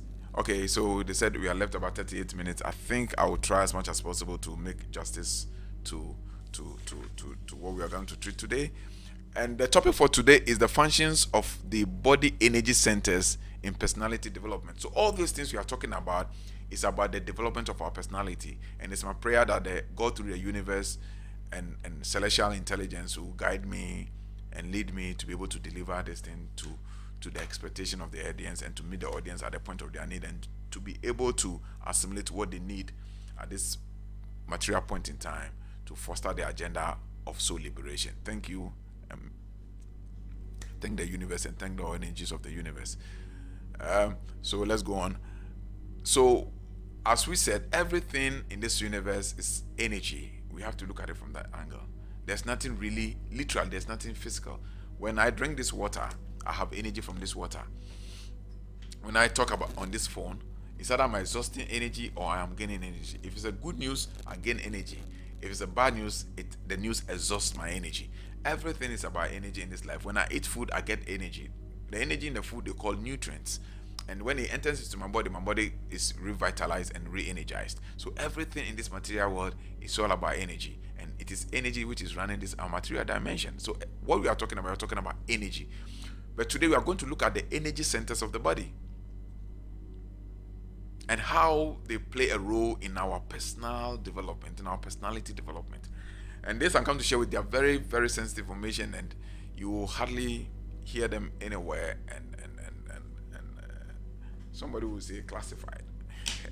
So yes, we are going to look at I wish there's a way we can have in an interactive sessions where I can be hearing people's opinion audibly, and then technical team, you look at those areas if there's going to be that possibility, that like the way we have the, how do you call it, there's a program they have, okay, where there will be live session, people can ask questions, they raise their hands and all those things. So but I want it to be more interactive so that I can know what people are doing and how they are comprehending the knowledge, and whether they are put into practice or not, and whether it's been beneficial or not. So yes, so we are going to look at energy centers and how they contribute to our development. So basically, we have 7 energy centers. We all know the Eastern people call it the chakra system, and these are energy blocks in our body, okay, that contributes to our growth. And if we understand, we know these energy centers, and what they do at what time and at what period, and what stimulates them and what dissipates the energy, it really would help. Maybe at our age, it may not necessarily be relevant, but to some of us that has children, we can use it as a guide to know what age and what aspect of the energy center is being developed and what is being developed. So yes, these energy centers are there to help us have better experience of our physical dimension. But these energy centers have nothing really to do about with our spirituality. But unfortunately, I've seen a lot of people and a lot of masters, both ancient and now, talk about the fact that if you want to do this, you have to develop your root, your base chakra or your root chakra. You need to develop the sacral chakra. You need to develop your heart chakra, your solar plexus chakra. You need to do this. You need to do that, and all those things. All these chakras or energy centers are within the realms of limits, and they don't really trigger you to the real, infinite spiritual awareness, which is true spirituality. And sometimes it's a little bit difficult for people to accept after hearing this kind of information for a very long time, hearing that, oh, you need to raise your tether, you need to do this, and somebody comes a day and tells you, look, yeah, they are playing a role, they are your own fantasies, enjoy them, be with them, experience them, exploit them, but actually they are not true spirituality, because they are all operating within the realms of limits. And the realms of limits is not the realms of spirituality, it's still within the realms of to best qualify the lower aspect of our persona or our lower vehicles. So these energy centers literally are vehicles that we kind of channel to grow ourselves and to develop our personalities. You understand? Are up to the dimension of the intellect. Spirituality is beyond the personality. So these lower energy centers help us to function properly in a balanced way within the world of reality. And that is why it is necessary that you experience them, you develop them, as many as you can develop, you develop them, and then you explore their potencies, and you explore their capacities and the benefits and their functionalities and the benefit that you can derive from them. But most often than not, people think that without experiencing or developing these energy centers, which is the chakras, one cannot engage in spirituality. The answer is no, it is not true. Because true spirituality has nothing to do with your energy centers. Because your energy centers are just vehicles that carry the spirit energy when it is coming down. It holds, it's like a receptacle. Okay? That holds it's a destination for the spirit vibration frequencies when it is degraded into vibration, into energies. And that's what I call it energy center. It's a center that holds energy. It has nothing to do with spiritual elevation, but it holds the energy. So it must be so functional in such a way that when the energy is deposited there, it can hold it and not corrupt it. So when that part of the body holds the energy, it makes you function better within the world of reality, or the world of form, or the world of manifestation. But it's rather unfortunate that people spend years and years, tens of years, trying to activate the various energy centers through their color system or through imagination or through visualization. But you can do higher spiritual practice and harness higher spiritual energies, or engage in the higher light and sound spiritual practice without being aware and being able to activate all these energy centers. But it is better when you're able to energize them. It is better. Do you really need to know everything about a food before you eat? That's the question I'll ask. And I'll relate it to what I'm talking about, the energy centers. Because the food you're about to eat is a constitution of different elements. And does it really matter to be aware and to know everything about everything that goes into the food before you eat them? You can eat it if you don't. If you're so pleased that you are not interested in what constitutes the food or what they use in preparing the food, you can just go ahead and eat it, and that's it. You enjoy the food. And so the entire food is spirituality, or true spirituality, and you participating in is getting your connection to that energy. And the various energy centers, or we call the chakras, are the various components that holds the nutrients that constitute the food. So yes, if you get to know that, there is let's say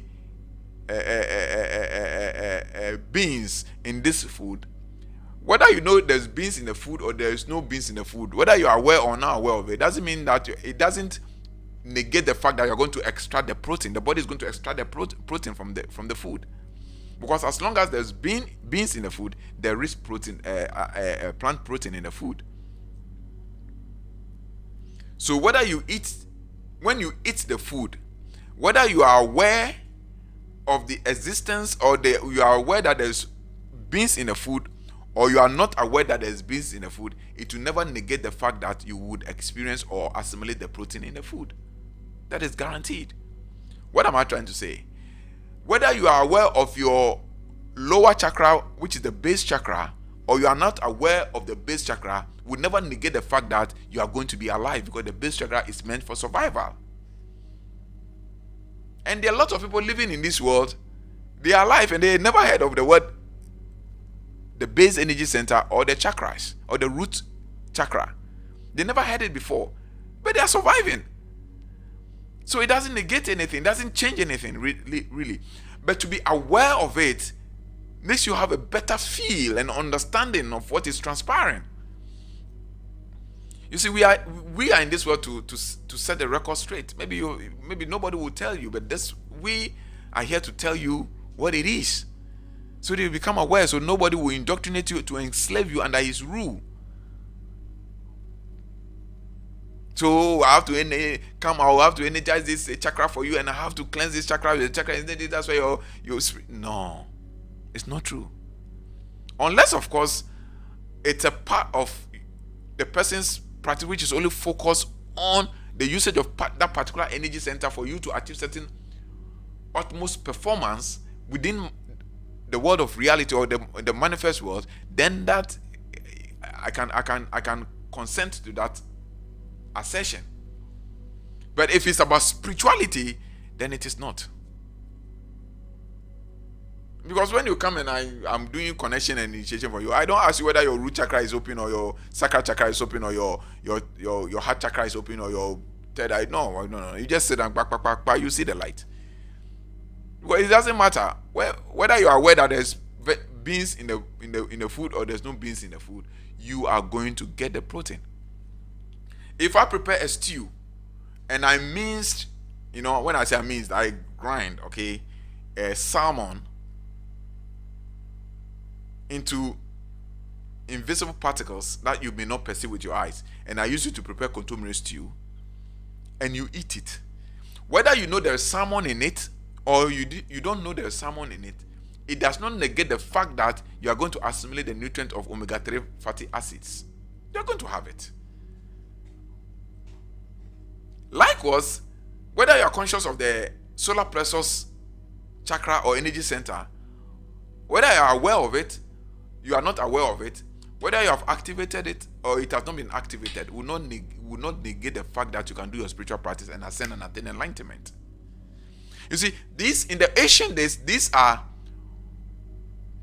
are old tactics or old techniques that they kept people as devotees in the monasteries.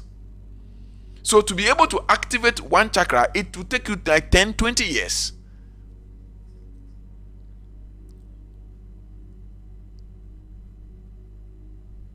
So you see, one devotee, all his lifetime, he's in the Himalayas, in the monastery. 40-50 years, still activating chakra system, raising the Kundalini. Raising the Kundalini has nothing to do with spirituality. True spirituality I'm talking about. But the Kundalini is the energy centers that plays around and navigates through all your 7 energy centers. Or even the Kundalini doesn't even get, we call it the near crown chakra. But people think that is spirituality. You see, so the Kundalini, what it does is it coordinates the various energy centers, and that's why they use the sign of the serpent to kind of wrap around the energy centers, and then at certain points the serpent faces each other. What is a serpent? Serpent is energy,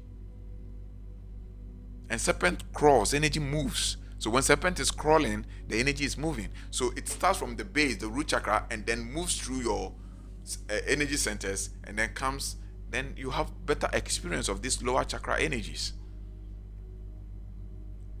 But true spirituality is beyond the chakras. True spirituality, because the chakras are still within the realms of limits. And the chakras are related to personal development more than spiritual ascension. But the spiritual ascension is beyond the crown. It's beyond chakras. True spirituality is beyond the chakras. This, you have only few teachers will be very honest to tell you this. True spirituality is beyond the crown. It's beyond the crown chakra. And that is why you see these Roman fathers, they put on some small cap. You see the bishop, they put on some small caps. You see, so you see that the fathers and the bishop are the only ones that put on that. If you are not made a bishop, you don't put on that small cap. What that small cap is telling that he has connection to divinity, he has connection to spirituality. That is the crown. They are having an external representation of the crown.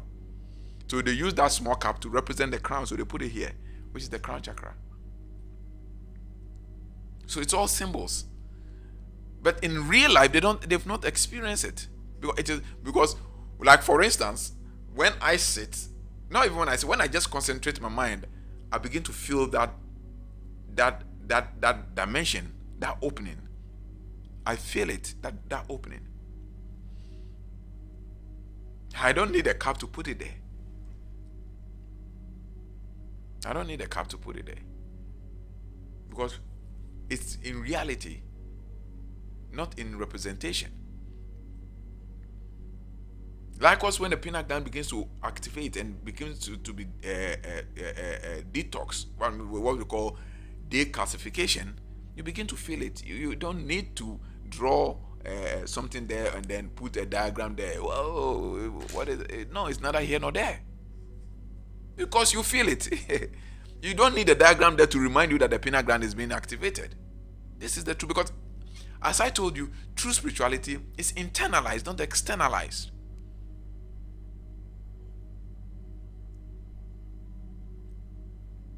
So you don't need to get some other red ink to put on your pineal gland, or get some yellow diagrams to put on. No.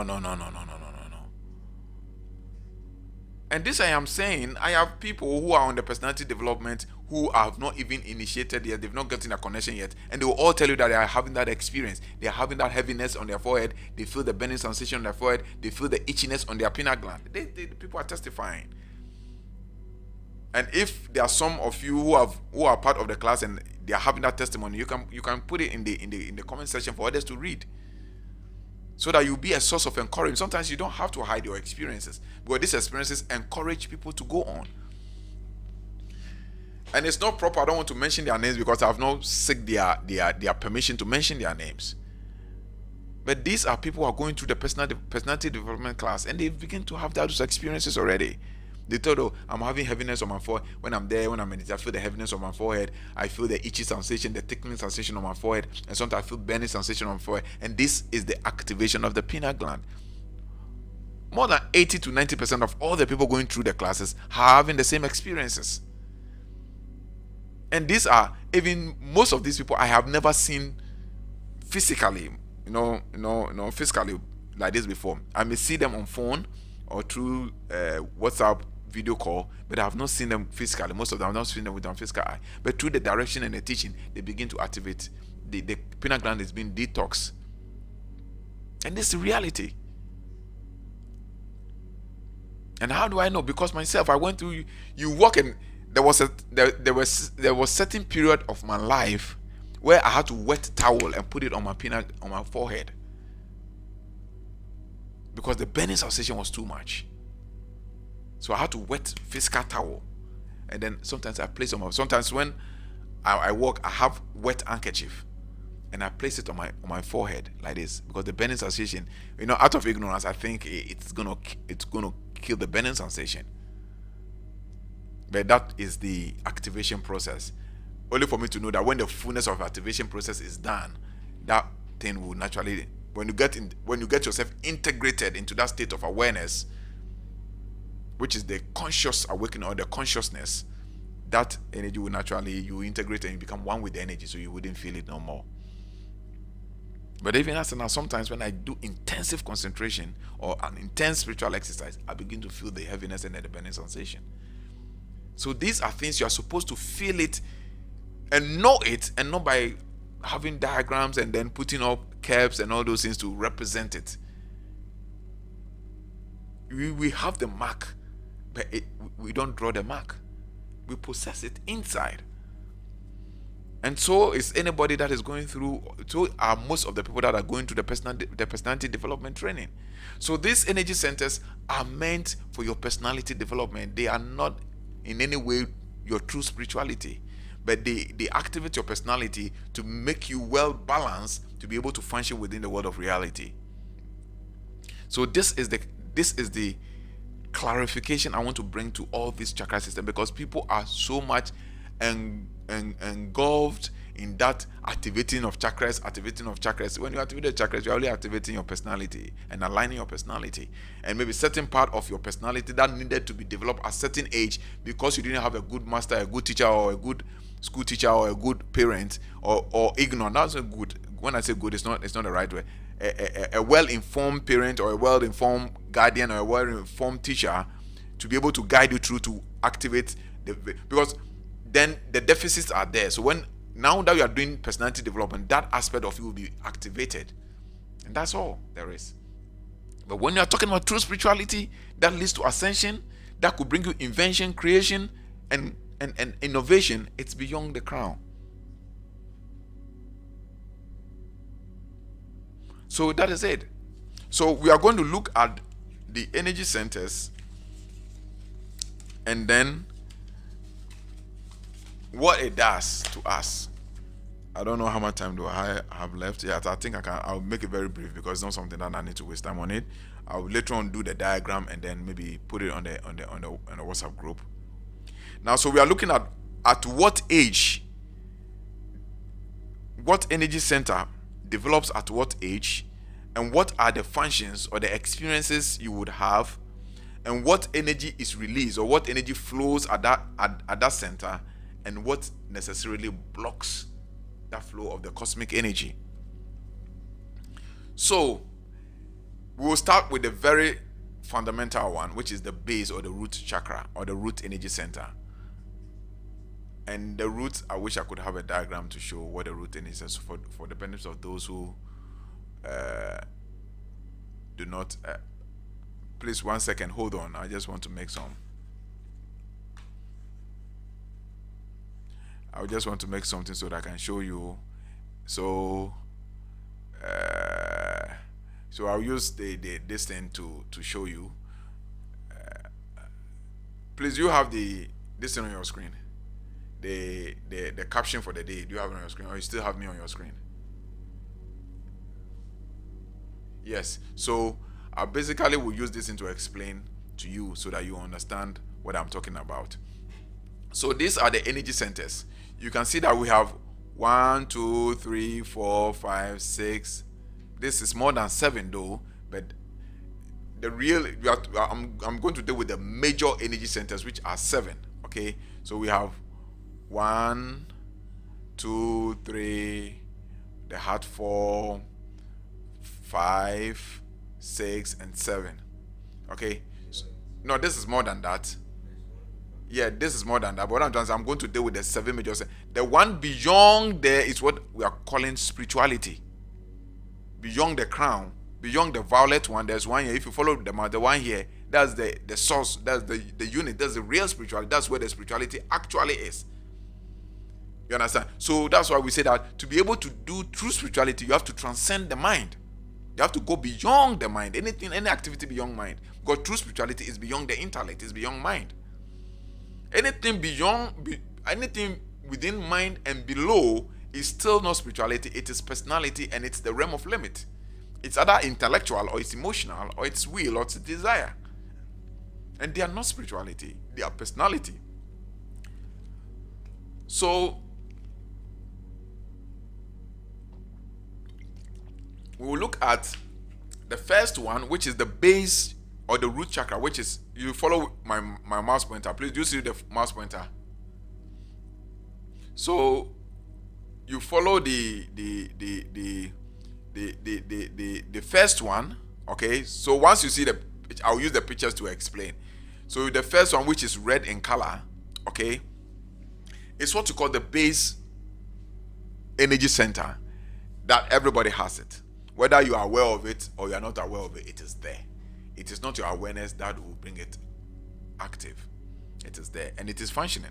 But without it, you cannot survive. And that base energy center developed from age 1 to age 7 years. Please, you understand? The base energy center, which the first one, okay, develops between the age 1, let me say the age 0, from the very day you were born to the age of 7 years. That is when the development of that energy centers begin to function. The rest are not developing. That part of your personality, it makes you experience existence. Okay?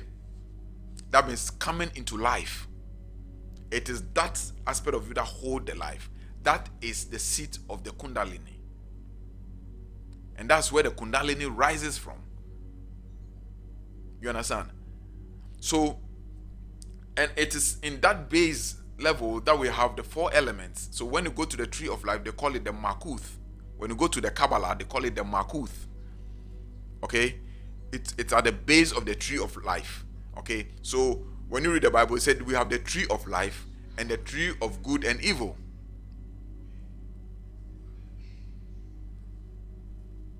So the Makuth, which is the very basic of the tree of life, is what in the Eastern religion they call it the root chakra. I just want you to understand that the climbing of the personality, we still have it in the Bible. It's still in Christianity. But it's just that theology is not really doing a good service. And that's why a lot of people are running to these Eastern religions. But we don't need to. If you have a good teacher and good theological teaching system, we don't need to.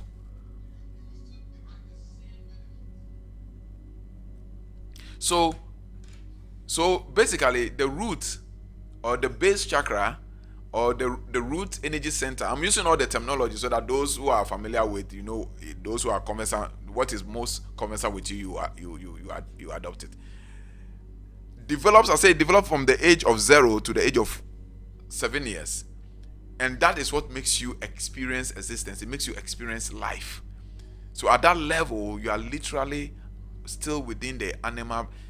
You exist, but you don't know the left from the right, good from evil. You are just there. You just enjoy your existence. Still within the lower sentient nature. You just still enjoy your existence. And the energy that flows at that level and the energy that develops at that level is what? Survival instincts. Survival instincts is the energy that flows on that level. So you realize that when you have a kid between the age of 1, 2, 3 years, if he wants something, he doesn't care. He will just be crying. It's just a survival instinct. You don't need to beat that child. Because that is the energy which is running that child. And it's no fault of that child. That is how nature has designed it.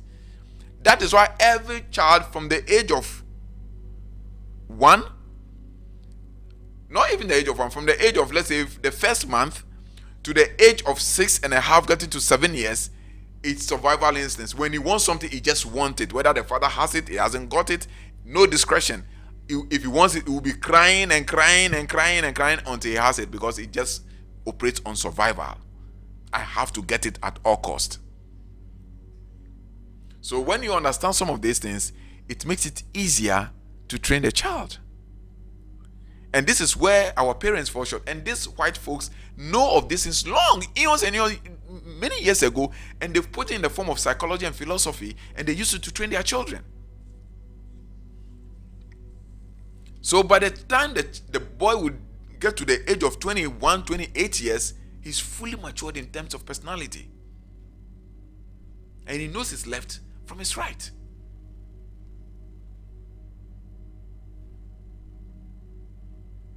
But what about outside of the world? By the time the person gets to 28 and 29, get to 30, now you begin to bath Tamil, begin to bath Nyenya, and he'll be going in all those directions. Where now he needs to work with the energies of the cosmos, where now he has to be able to work with the energies of the constellations of the body energy. When I say the constellation of the body, I'm not talking about the external astrology, I'm talking about the internal astrology. Because whatever constellation you see on the outside is the same constellation of our minds. So the astrological constellation, one of the days when as we go ahead, I will give you a picture of the mind in under photography, and the picture of the constellation of astrological constellation, and realize that the diagram or the graphics of the mind and the graphics of the constellation of astrological projection are the same. The macrocosm and the microcosm are one and the same thing. But the point is that it's the microcosm that controls, that activates the macrocosm. When you neglect the microcosm, there's no way you can activate the macrocosm. So if you neglect the power within, there's no way you can activate the power without. And the power without, the outside power, must be activated by the power inside. And that is why you do all these ritual baths and all those things and nothing happens. Because you've lost touch with the world inside, the power inside you. And that's why you keep buying all these Tamil soaps, you're buying the Odiaba oils and buying all these pigmented oils with pigment colors, blue, green, yellow, red added into it, just to make it appealing to you, and still nothing is happening, nothing is changing. Because the power that causes the change is not the power of the oil, but it's the power of your own creation of the subconscious mind. This is the secret. I don't care how you look at it. The earlier you accept it and the earlier you buy into it and begin to practice and use it, the better it is for you. So you go inside and you activate the subconscious, because you operate on certain energy levels. So at the age of 1 month to the age of literally 7 years at peak, you are only a survival instinct person. You have to get what you desire. Now, what destroys the survival instincts is the spirit of fear, or the energy of fear. And that is why a child at that survival instance, you threaten him. And this whole thing is happening naturally through instinctive direction, and we don't know. So when a child is, "Mama police, papa police, bechino. Papa police, bechino. Hey, wafabao." You put fear, you implant fear into the child to get to kill that survival instinct. What you are doing there, you are slowly killing the energy center of your child. So in my house, my children, you don't threaten them. No police, nothing. So my kid at the age of 3-4 years, when there's light off in the house, they can be in the room alone. But which, of course, most kids are afraid of darkness, but they can be in the room alone. But most kids are afraid of darkness. As we talk today, because of that, they are used to darkness, and that when there's light off, like last 3 there was light off. I and my wife were sitting outside on in a porch, and they were sleeping in their rooms alone, in the total darkness. So I asked them, where's the boys? He said I said, are they in the hall? He said no. Well, I thought they would be in the hall because we were closer in the hall. He said no, they are in their room back. Their room is far back from the hall. It's far back from the hall. But they were there alone. Because my niece was in the kitchen working. And that was around 7:30, 8 o'clock. Because fear was something that I never entertained, that anybody whatsoever. It doesn't matter whether you're my father. You have no right to use fear to threaten my children. I won't allow you. Police betcha. Hey, this will happen to you. Hey, this is no, I won't allow you. Even if you're my father, I will not allow you. Because I was aware, by the grace of God through the universe, I was exposed to this knowledge. And I knew fear kills our survival instincts. And the survival instinct is the very basic energy we need to survive in this physical world. Because this physical world is a whole place on its own. And what grounds us, give us the grounding to be able to survive, to live in this world and strive in this world, is our ability to survive. That's why Bob Marley have an album called Survival. So don't kill the survival instincts of your children, because that is the base, that's the foundation that holds their personality. And the reason why a lot of parents today, a lot of adults today, they are easily depressed, they are easily anxious, they are easily frustrated, they are easily stressed out, because they lose their survival capacity. That's the only reason why. When they were kids, they threatened them with fearful things and all this. So their energy center that was supposed to hold their survival capacity to be able to withstand hard times, that energy is depleted. So with the slightest opposition, with the slightest pressure, they become depressed and become anxious. Anxious about nothing, depressed about nothing. Things that are not supposed to depress them, depresses them. Things that are not supposed to terrify them, terrifies them. Sometimes people call you and you talk to them, what they are so much scared about, okay, are things that are insignificant, they are irrelevant. And the religious organizations and some of these spiritual, unscrupulous spiritual people are aware of that depleted energy, so they use fear as a tool to exploit you, because they know that aspect of your energy is depleted. So they use fear to engage you and to exploit you. So when you go, you give you a fearful, a weird prophecy. He'll give you a very weird astrological forecast. Then the next thing is that he begins to sell his product to you. Buy this, buy that, and you comply. It will look, you will think it is charm or magic. It's not charm or magic. They understand the energy center system and how it functions. So hey, according to the forecast, you are going to die, or you're going to have motor accident, or this is going to happen. Knowing very well that your survival instincts energy level is depleted, you will easily be depressed and you will really easily be anxious. So what do I do? Okay, buy this, buy that, buy that. You go to church, hey, in the spirit realm, I see with my eyes open that you are going to have a car accident. Then you are feeling, oh bishop, hey, apostle, hey, prophet. So what do I do? Okay, we need to do prayer and fasting for you. Do this. Oh, you have a car, go and bring the car. I see that you have a car. You travel in the car, and the car going to get accident. So go and sell the car and come and use the money for offering. It is all exploitation, because they know that your survival instance is weak. And the energy center has been depleted. So your personality, when it comes to what the personality holds on, is porous. And this is the reason why a lot of people are being exploited by their bosses. Me, when I work with you, and you do, I'll quit. Because I am a survivor. I am a survivor. And this is what I believe in. I remember when I was working with my uncle at Pasco Printing Engineering. It used to be one of the biggest printing machine supply companies in Ghana here. One of the biggest. When I say one of the biggest, I mean one of the biggest. All over the country. They bring machines from Canada, and I was a general manager. And it's my uncle's company, my mother's younger brother's company. So after national service, I started working with them as the GM of the company. And the wife, I don't know, one day for no reason, she flew from Canada, came in, and I didn't know her, because the wife I knew, not knowing when he got to Ghana, they got divorced. So this new person she married, I didn't know her. So I was in my office when I was working, and then my driver brought him to the office. So I greeted her as a regular client. I thought she was a client and she wants to buy some machine. So my uncle has asked my driver to come and show it to him.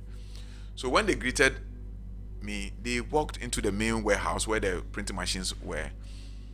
Because I was looking, I didn't know what instruction my uncle has given to the driver.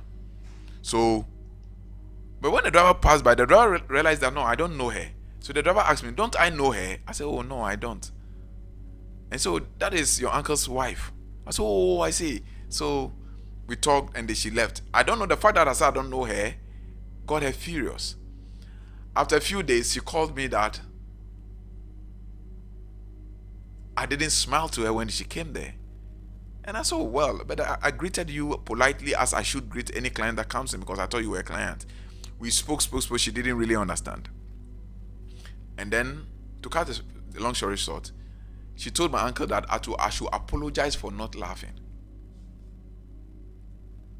Oh, me, a survival instincts person like me. I have the right to decide who to smile and when to smile and when not to smile. I'm not a bootlicker. You cannot bend my wheel like that. So my uncle called me. She sat in a chair. They called me meeting. They called the staff, and then they said, "Okay, fine. This, them." So I should apologize. Then I asked my uncle, "Apologize about what? If they can tell me what I'm wrong about, I'm very willing to apologize." Then my uncle's wife said that you must apologize to me for not smiling when I came in. I sat quietly and I told my uncle, I said, "Dad, you know me very well. You know I'm not truant, I'm not disrespectful.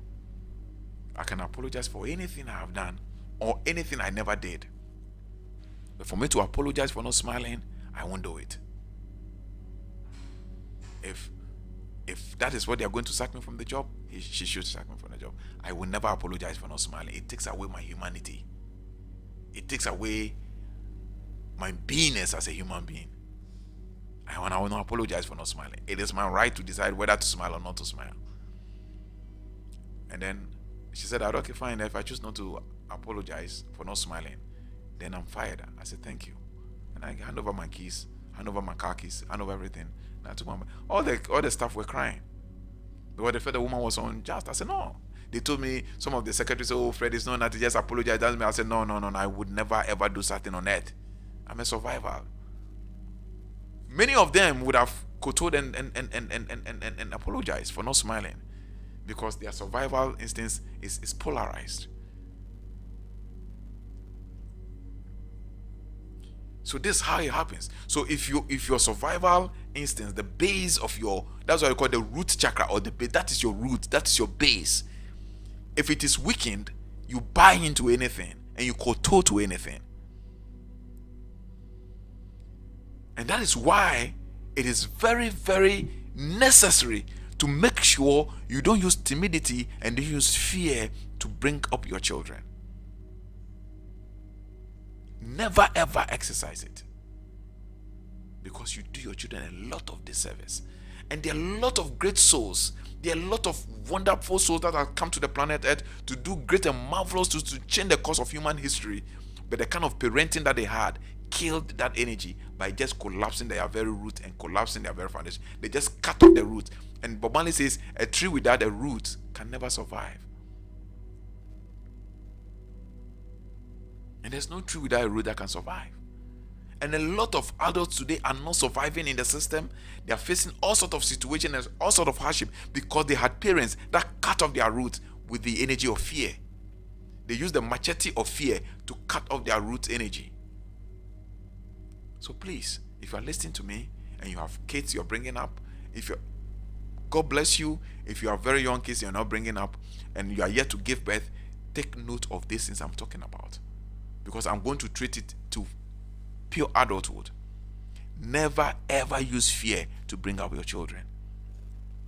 Better use the rod, the corrective measure, the corrective rod, than to use fearful words. Never ever threaten your child. I will tell my child, "Look, you know when you do this, daddy will beat you." But I will not tell the child, "I'm going to come, you will see when I come back." When I'll beat my child, I'll not threaten him, I'll beat him. And they know that no matter what you say or you beg me, when daddy makes up his mind to beat you, he's going to beat you. But I will never ever threaten you. So as we can safeguard that survival instincts, because it is very necessary to be able, because this life we live, this material life, is like a jungle, survival of the fittest. Doggy dog. Bushy walks. When it talks, bushy walks in our world. It's a survival world. So don't ever kill the survival instincts of your children or even of yourself. And some people had to work hard on that root chakra in order to build their survival instincts again. So that is for the first energy center, which is the root or the base chakra, or the base energy center, which developed from the age 1 month to age 7 years, and it gives you the ability to come into life, to exist. It gives you that existence edge and ability. And then the survival in, the current that flows or that is developed in that energy center is survival instincts or survival, and the energy that destroys or that depletes that energy or that blocks that energy is fear. Now, from the age 17, sorry, from age 7, because the one is from 0 to 7 years or 1 month to 7 years. From age 7 years to age 14 years, the energy center that develop is the sacral chakra. The sacral chakra, that is what is here.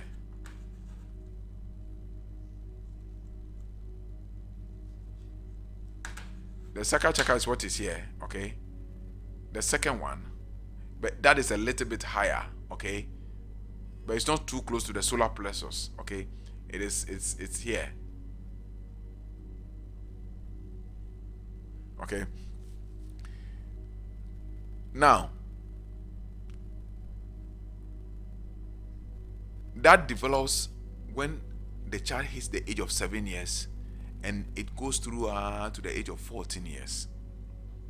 That is the age of exploration of life, and it is that age that the energy center of the sacral chakra develops, and that is the energy of creativity.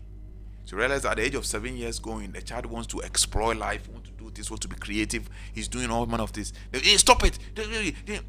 What you are doing is that you are killing the creativity of that child. That is why at that age, when you reach 7 years, you reach class 1, they use a lot of artistic ways and artistic modalities to teach the children. But at that age, the creative aspect of that child begins to develop. So that is the time you need to buy a lot of paintings, a lot of artwork, a lot of musical instruments. That's why you have to buy a lot of brushes, poster colors, crayons, watercolors, anything that activate the creativity of your child. You need to provide for them. Because that is the level the creativity of the child develops, and creativity is one of the things you need in order to foster your life and to make your life better, and to help to also change the human life collectively. And our ability to be creative develop from the age of 7 years to the age of 14 years. So what are children in that age bracket? Either they love to sing, they love to draw comics. So anything they pick pencil to be drawing everywhere. They like to have drawing books. They like comic books. You understand? They like to sing and do all those drama, dancing and do all these play things and all those things. They enjoy that aspect. That's why they enjoy a lot of cartoon in that age bracket, because cartoon deals with a lot of creativity. Because in cartoon, nobody really dies in cartoon. What kind of creativity is that? You understand? So that's why at that age bracket they enjoy this thing. They enjoy the work of art. They enjoy the work of beauty. They really don't enjoy real human movies. They enjoy that creative industry of aesthetic propensities or aesthetic qualities. That is what it does there. Now, what are the energy that is developed within that age and in that sacral energy center is pleasure. That is why at that age the children love to play. From 6 to 14 years, they love to play, they love outing, they love to go to the jamborees, they want to go to the play parks, they want to have football, they want to have basketball, they want to have bicycles and all those things. Because that is where pleasure is developed. And pleasure is necessary for a healthy lifestyle. So a child, most children would tell that my childhood was taken away from me. When a child tells you that my childhood was taken away from you, he's referring to the age of 7 years right up to the age of about 14 years. That what all children were allowed to do, to play around, to go to friends, to ride bicycles, to play football and do all those things, they didn't allow them to do that. So an adult or a parent said that when I was a child, they took my childhood away from you. When you should counsel these people and you talk to them, you realize that it's between the age of 7 years to the age of 14 years, maximum 15 years. That is the age of pleasure. That's where pleasure is developed. And it is part of that personality development, and it gives that child some level of personality A child that grows up in an environment where he's given the full-fledged of enjoying the pleasure of that age group has some kind of self-confidence and some level of self-esteem. But not that always you cannot share. Hey, don't do that. Hey, don't do that. Don't do this. Don't do that. You said that child that grows in that level becomes fearful, one, and develops timidity and low self-esteem. So when he goes out, he realizes that I don't want trouble. I don't want to do this. Hey, when I do this, this will happen. Hey, I always want to. He coils in. That child will be coiling in every time. He hasn't got that. How do you call it? Expressive abilities to express himself freely, because at that level, those things were taken away from that child. So when you have a child, allow the child to play. That's why for me, I don't like yelling. Apart from the child is doing something which is extremely dangerous, before you see me yelling at them, I don't like yelling at children. And it gets me pieces off when I see elderly people yelling at children. Unless, of course, this has a just reason. And when that just reason comes, the child's soul can distinguish that, no, this is the reason why I was yelled at. And that child, it will never affect the child adversely. But random yelling at children, it's something that has adverse effect on the soul. But when the child does something which is not good, the soul knows it. So when you yell at the child, the child's soul can distinguish between that kind of yelling and that unmerited yelling that let the child develop that low self-esteem and become timid. So at that age, it is pleasure that is developed. Now, what kills that pleasure, that energy of pleasure, is guilt. And sometimes we are all vulnerable to that express as fathers and as parents. When you want the child to feel guilty of what he has done. Sometimes you're so furious that you want the child to feel guilty. So we need to streamline between when we are advising the child and not making the child feel guilty. So sometimes what I do is that when I sometimes go a little bit emotional and I realize that I make the child feel guilty, and I get back to the child, I try to get back the child on course again. Let me give a classical scenario. We'll close on that one. Next week we'll continue on the radar check. The time is far gone. I think 3 days today, I pick up my son with Uncle Mose assisted me to pick up my son. And when he came out from the school, I realized he wasn't happy. There was something wrong with him. So I asked him, what is wrong with you? He said nothing. But it's my son. I know him so well. So I knew there was something wrong with him. And one of the students inside who was looking at us through the school's gate shouted that a senior bullied him. And I said, what? You are not happy. Something is wrong with you. Your dad is asking you, what is wrong with you? You know a senior has bullied you, and you didn't tell me. I became very furious with him. Because I've always told him that it doesn't matter what has happened, and it doesn't matter what he has done or what somebody has done to him. When I ask him what is the problem, he should be bold enough to tell me, because I am his father, and I'm the only person that can defend him with all honesty. So I was furious because he was uncourageous to tell me what is happening to him. That was my curiosity. So I became so pleased with him. Now, when we got to the gate, I didn't even walk them inside. So I told him to get out of the car. And I realized that he felt very guilty. In as much as he felt very guilty, I never feel bad about him feeling guilty. Because this is something I've been training you over and over again on how to handle some of these things and how to find it easy to always come and report whatever is disturbing you. And I didn't see any reason why he should do what he did.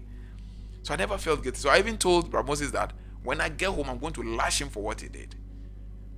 So Brother Moses spoke to me and he gave me a few indicators. I realized that it's written. If the boy is also in a different dimension in certain things, he really didn't want to get into trouble. People into trouble. So this is what happened. Listen to what happened.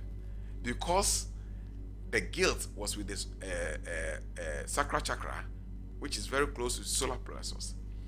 At the moment I got home and he hit the car, and I got inside and I got to the hall, he will be the first person to come and meet me.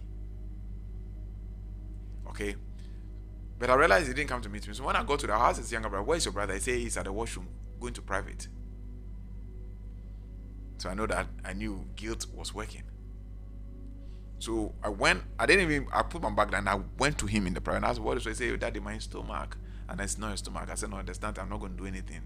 What happened in school, it is fine, no problem. It's sometimes it has to happen, and you don't have to feel bad about it, but you must develop the courage to talk to your daddy about anything. You understand? So don't really feel bad about it. What you did was right. I knew you wanted to protect your friend, but at least you tell me what happened, and then tell me why you don't want me to query your friend or question your friend about it. I'll be happy with that one. So don't feel guilty. There's nothing wrong trying to protect a friend or a senior because you don't want to create confusion and put him in a bad light. But also, you should know that you should be able to confide in your daddy. So tell your daddy what is the problem, and tell your daddy why he shouldn't react the way he would have normally reacted. So okay, so I left him, and then I just rubbed his head and I went in my bedroom. So I was there, something told me to come out, and I saw him standing in the kitchen dancing. Because the guilt energy was gone and I didn't want to affect his pleasure.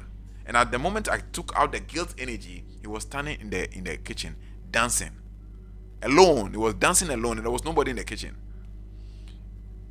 That means the guilt has been taken out and the pleasure has been restored. This is how we need to train our children.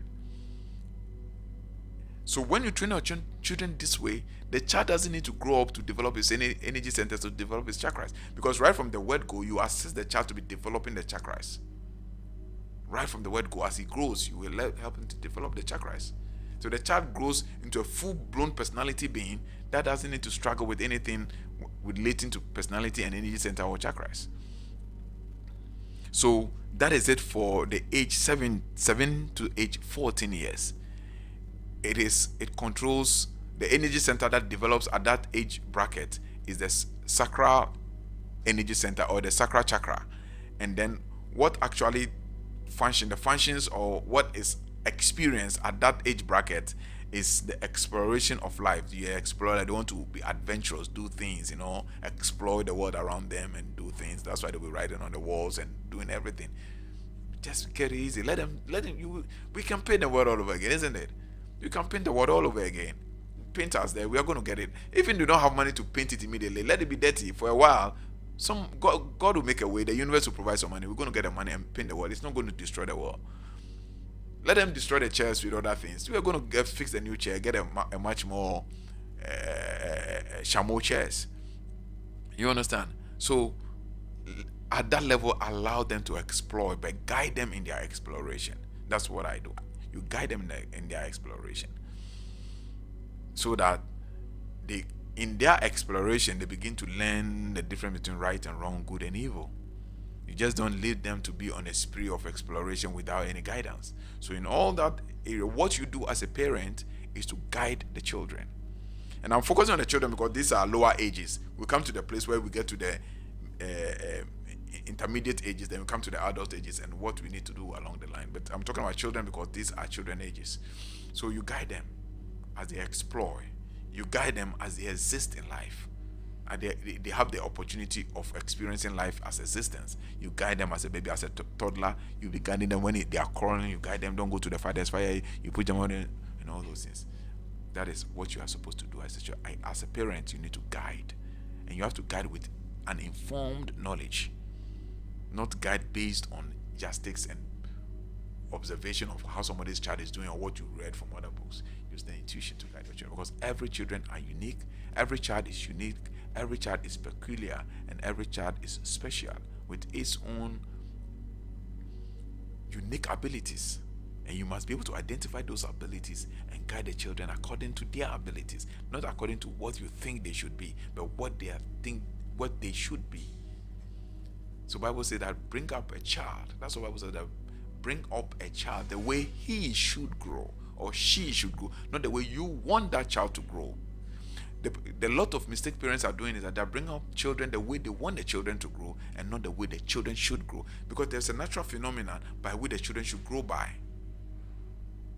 And you as a parent must guide the children to grow the way they should grow according to the natural order, so that when they grow, they will not depart from it. And the reason why a lot of children grow to become adults and they depart from the fundamental teachings they are given is because they didn't train them to grow the way they should grow, but they train them to grow the way the parents want them to grow. And since what they have become is in a variance of what they were supposed to become, they will naturally go off it. So we will end our today's live session on the second energy center. God willing, Saturday we would continue. If you have any question, you can post it to the group page or post it on the comment section. If you want to support us too, the number is on your screen. You can kindly donate to support what we are doing, so that to keep us alive and to keep us floating. Everything in this material world is money, and we really need your support. So that is it. Those who genuinely in their hearts feel they can support and they want to support, please do well to support us, and we'll be much grateful, and God through the universe will replenish your losses. Those also who want to join our WhatsApp group, yes, we've received some number of them. We'll add it. If you have sent the HMK and we have not added it, don't be bothered, don't be worried, don't be agitated, okay? Don't be alarmed. We would add you to it. The workload is a lot, so we'll add you to it. So if you want to join our WhatsApp group too, please send this HMK to the number on your screen so that we can add you to it.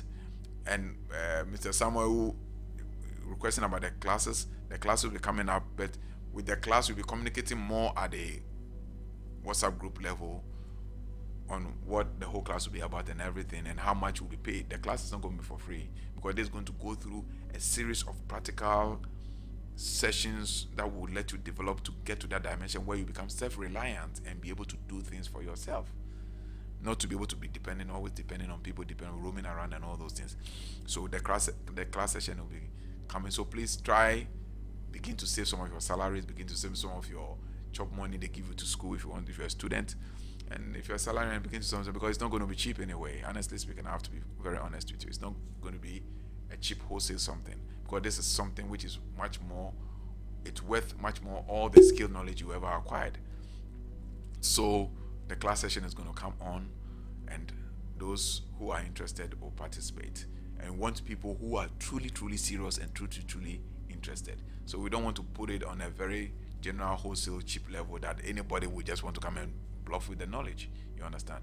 Because Bible says that things which are pearls are given to people who are ready for it.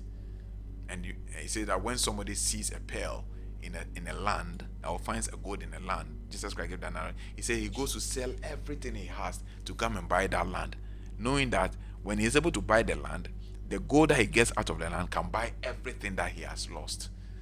It is only in spiritual knowledge that people expect that they get it for free. And things that we get for free. Initially, I started teaching a lot of people for free, and I realized people are not taking it serious. So please, the class is going to come on. So if you want to join the WhatsApp group, you send the HMK to the WhatsApp number on your screen, and then we'll add you to it. Next week, we are going to continue. Next coming Saturday, we are going to continue with from age 14 to age 21 down to age 49 years and beyond, what you can do as a person, and then that will lead you to the connection of your spirituality and how you can build the trajectory of your spiritual path or your spiritual path.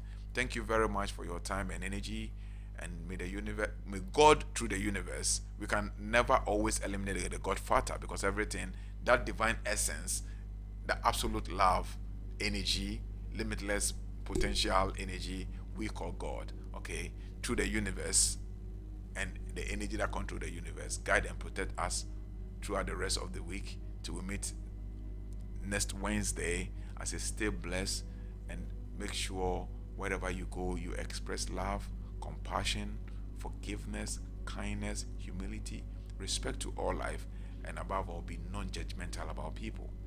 Just allow the life current flow. Counseling people is different from being judgmental. I can counsel people and advise them, but don't be judgmental of people. Don't underrate people. Don't marginalize people. These are judgmental attitudes.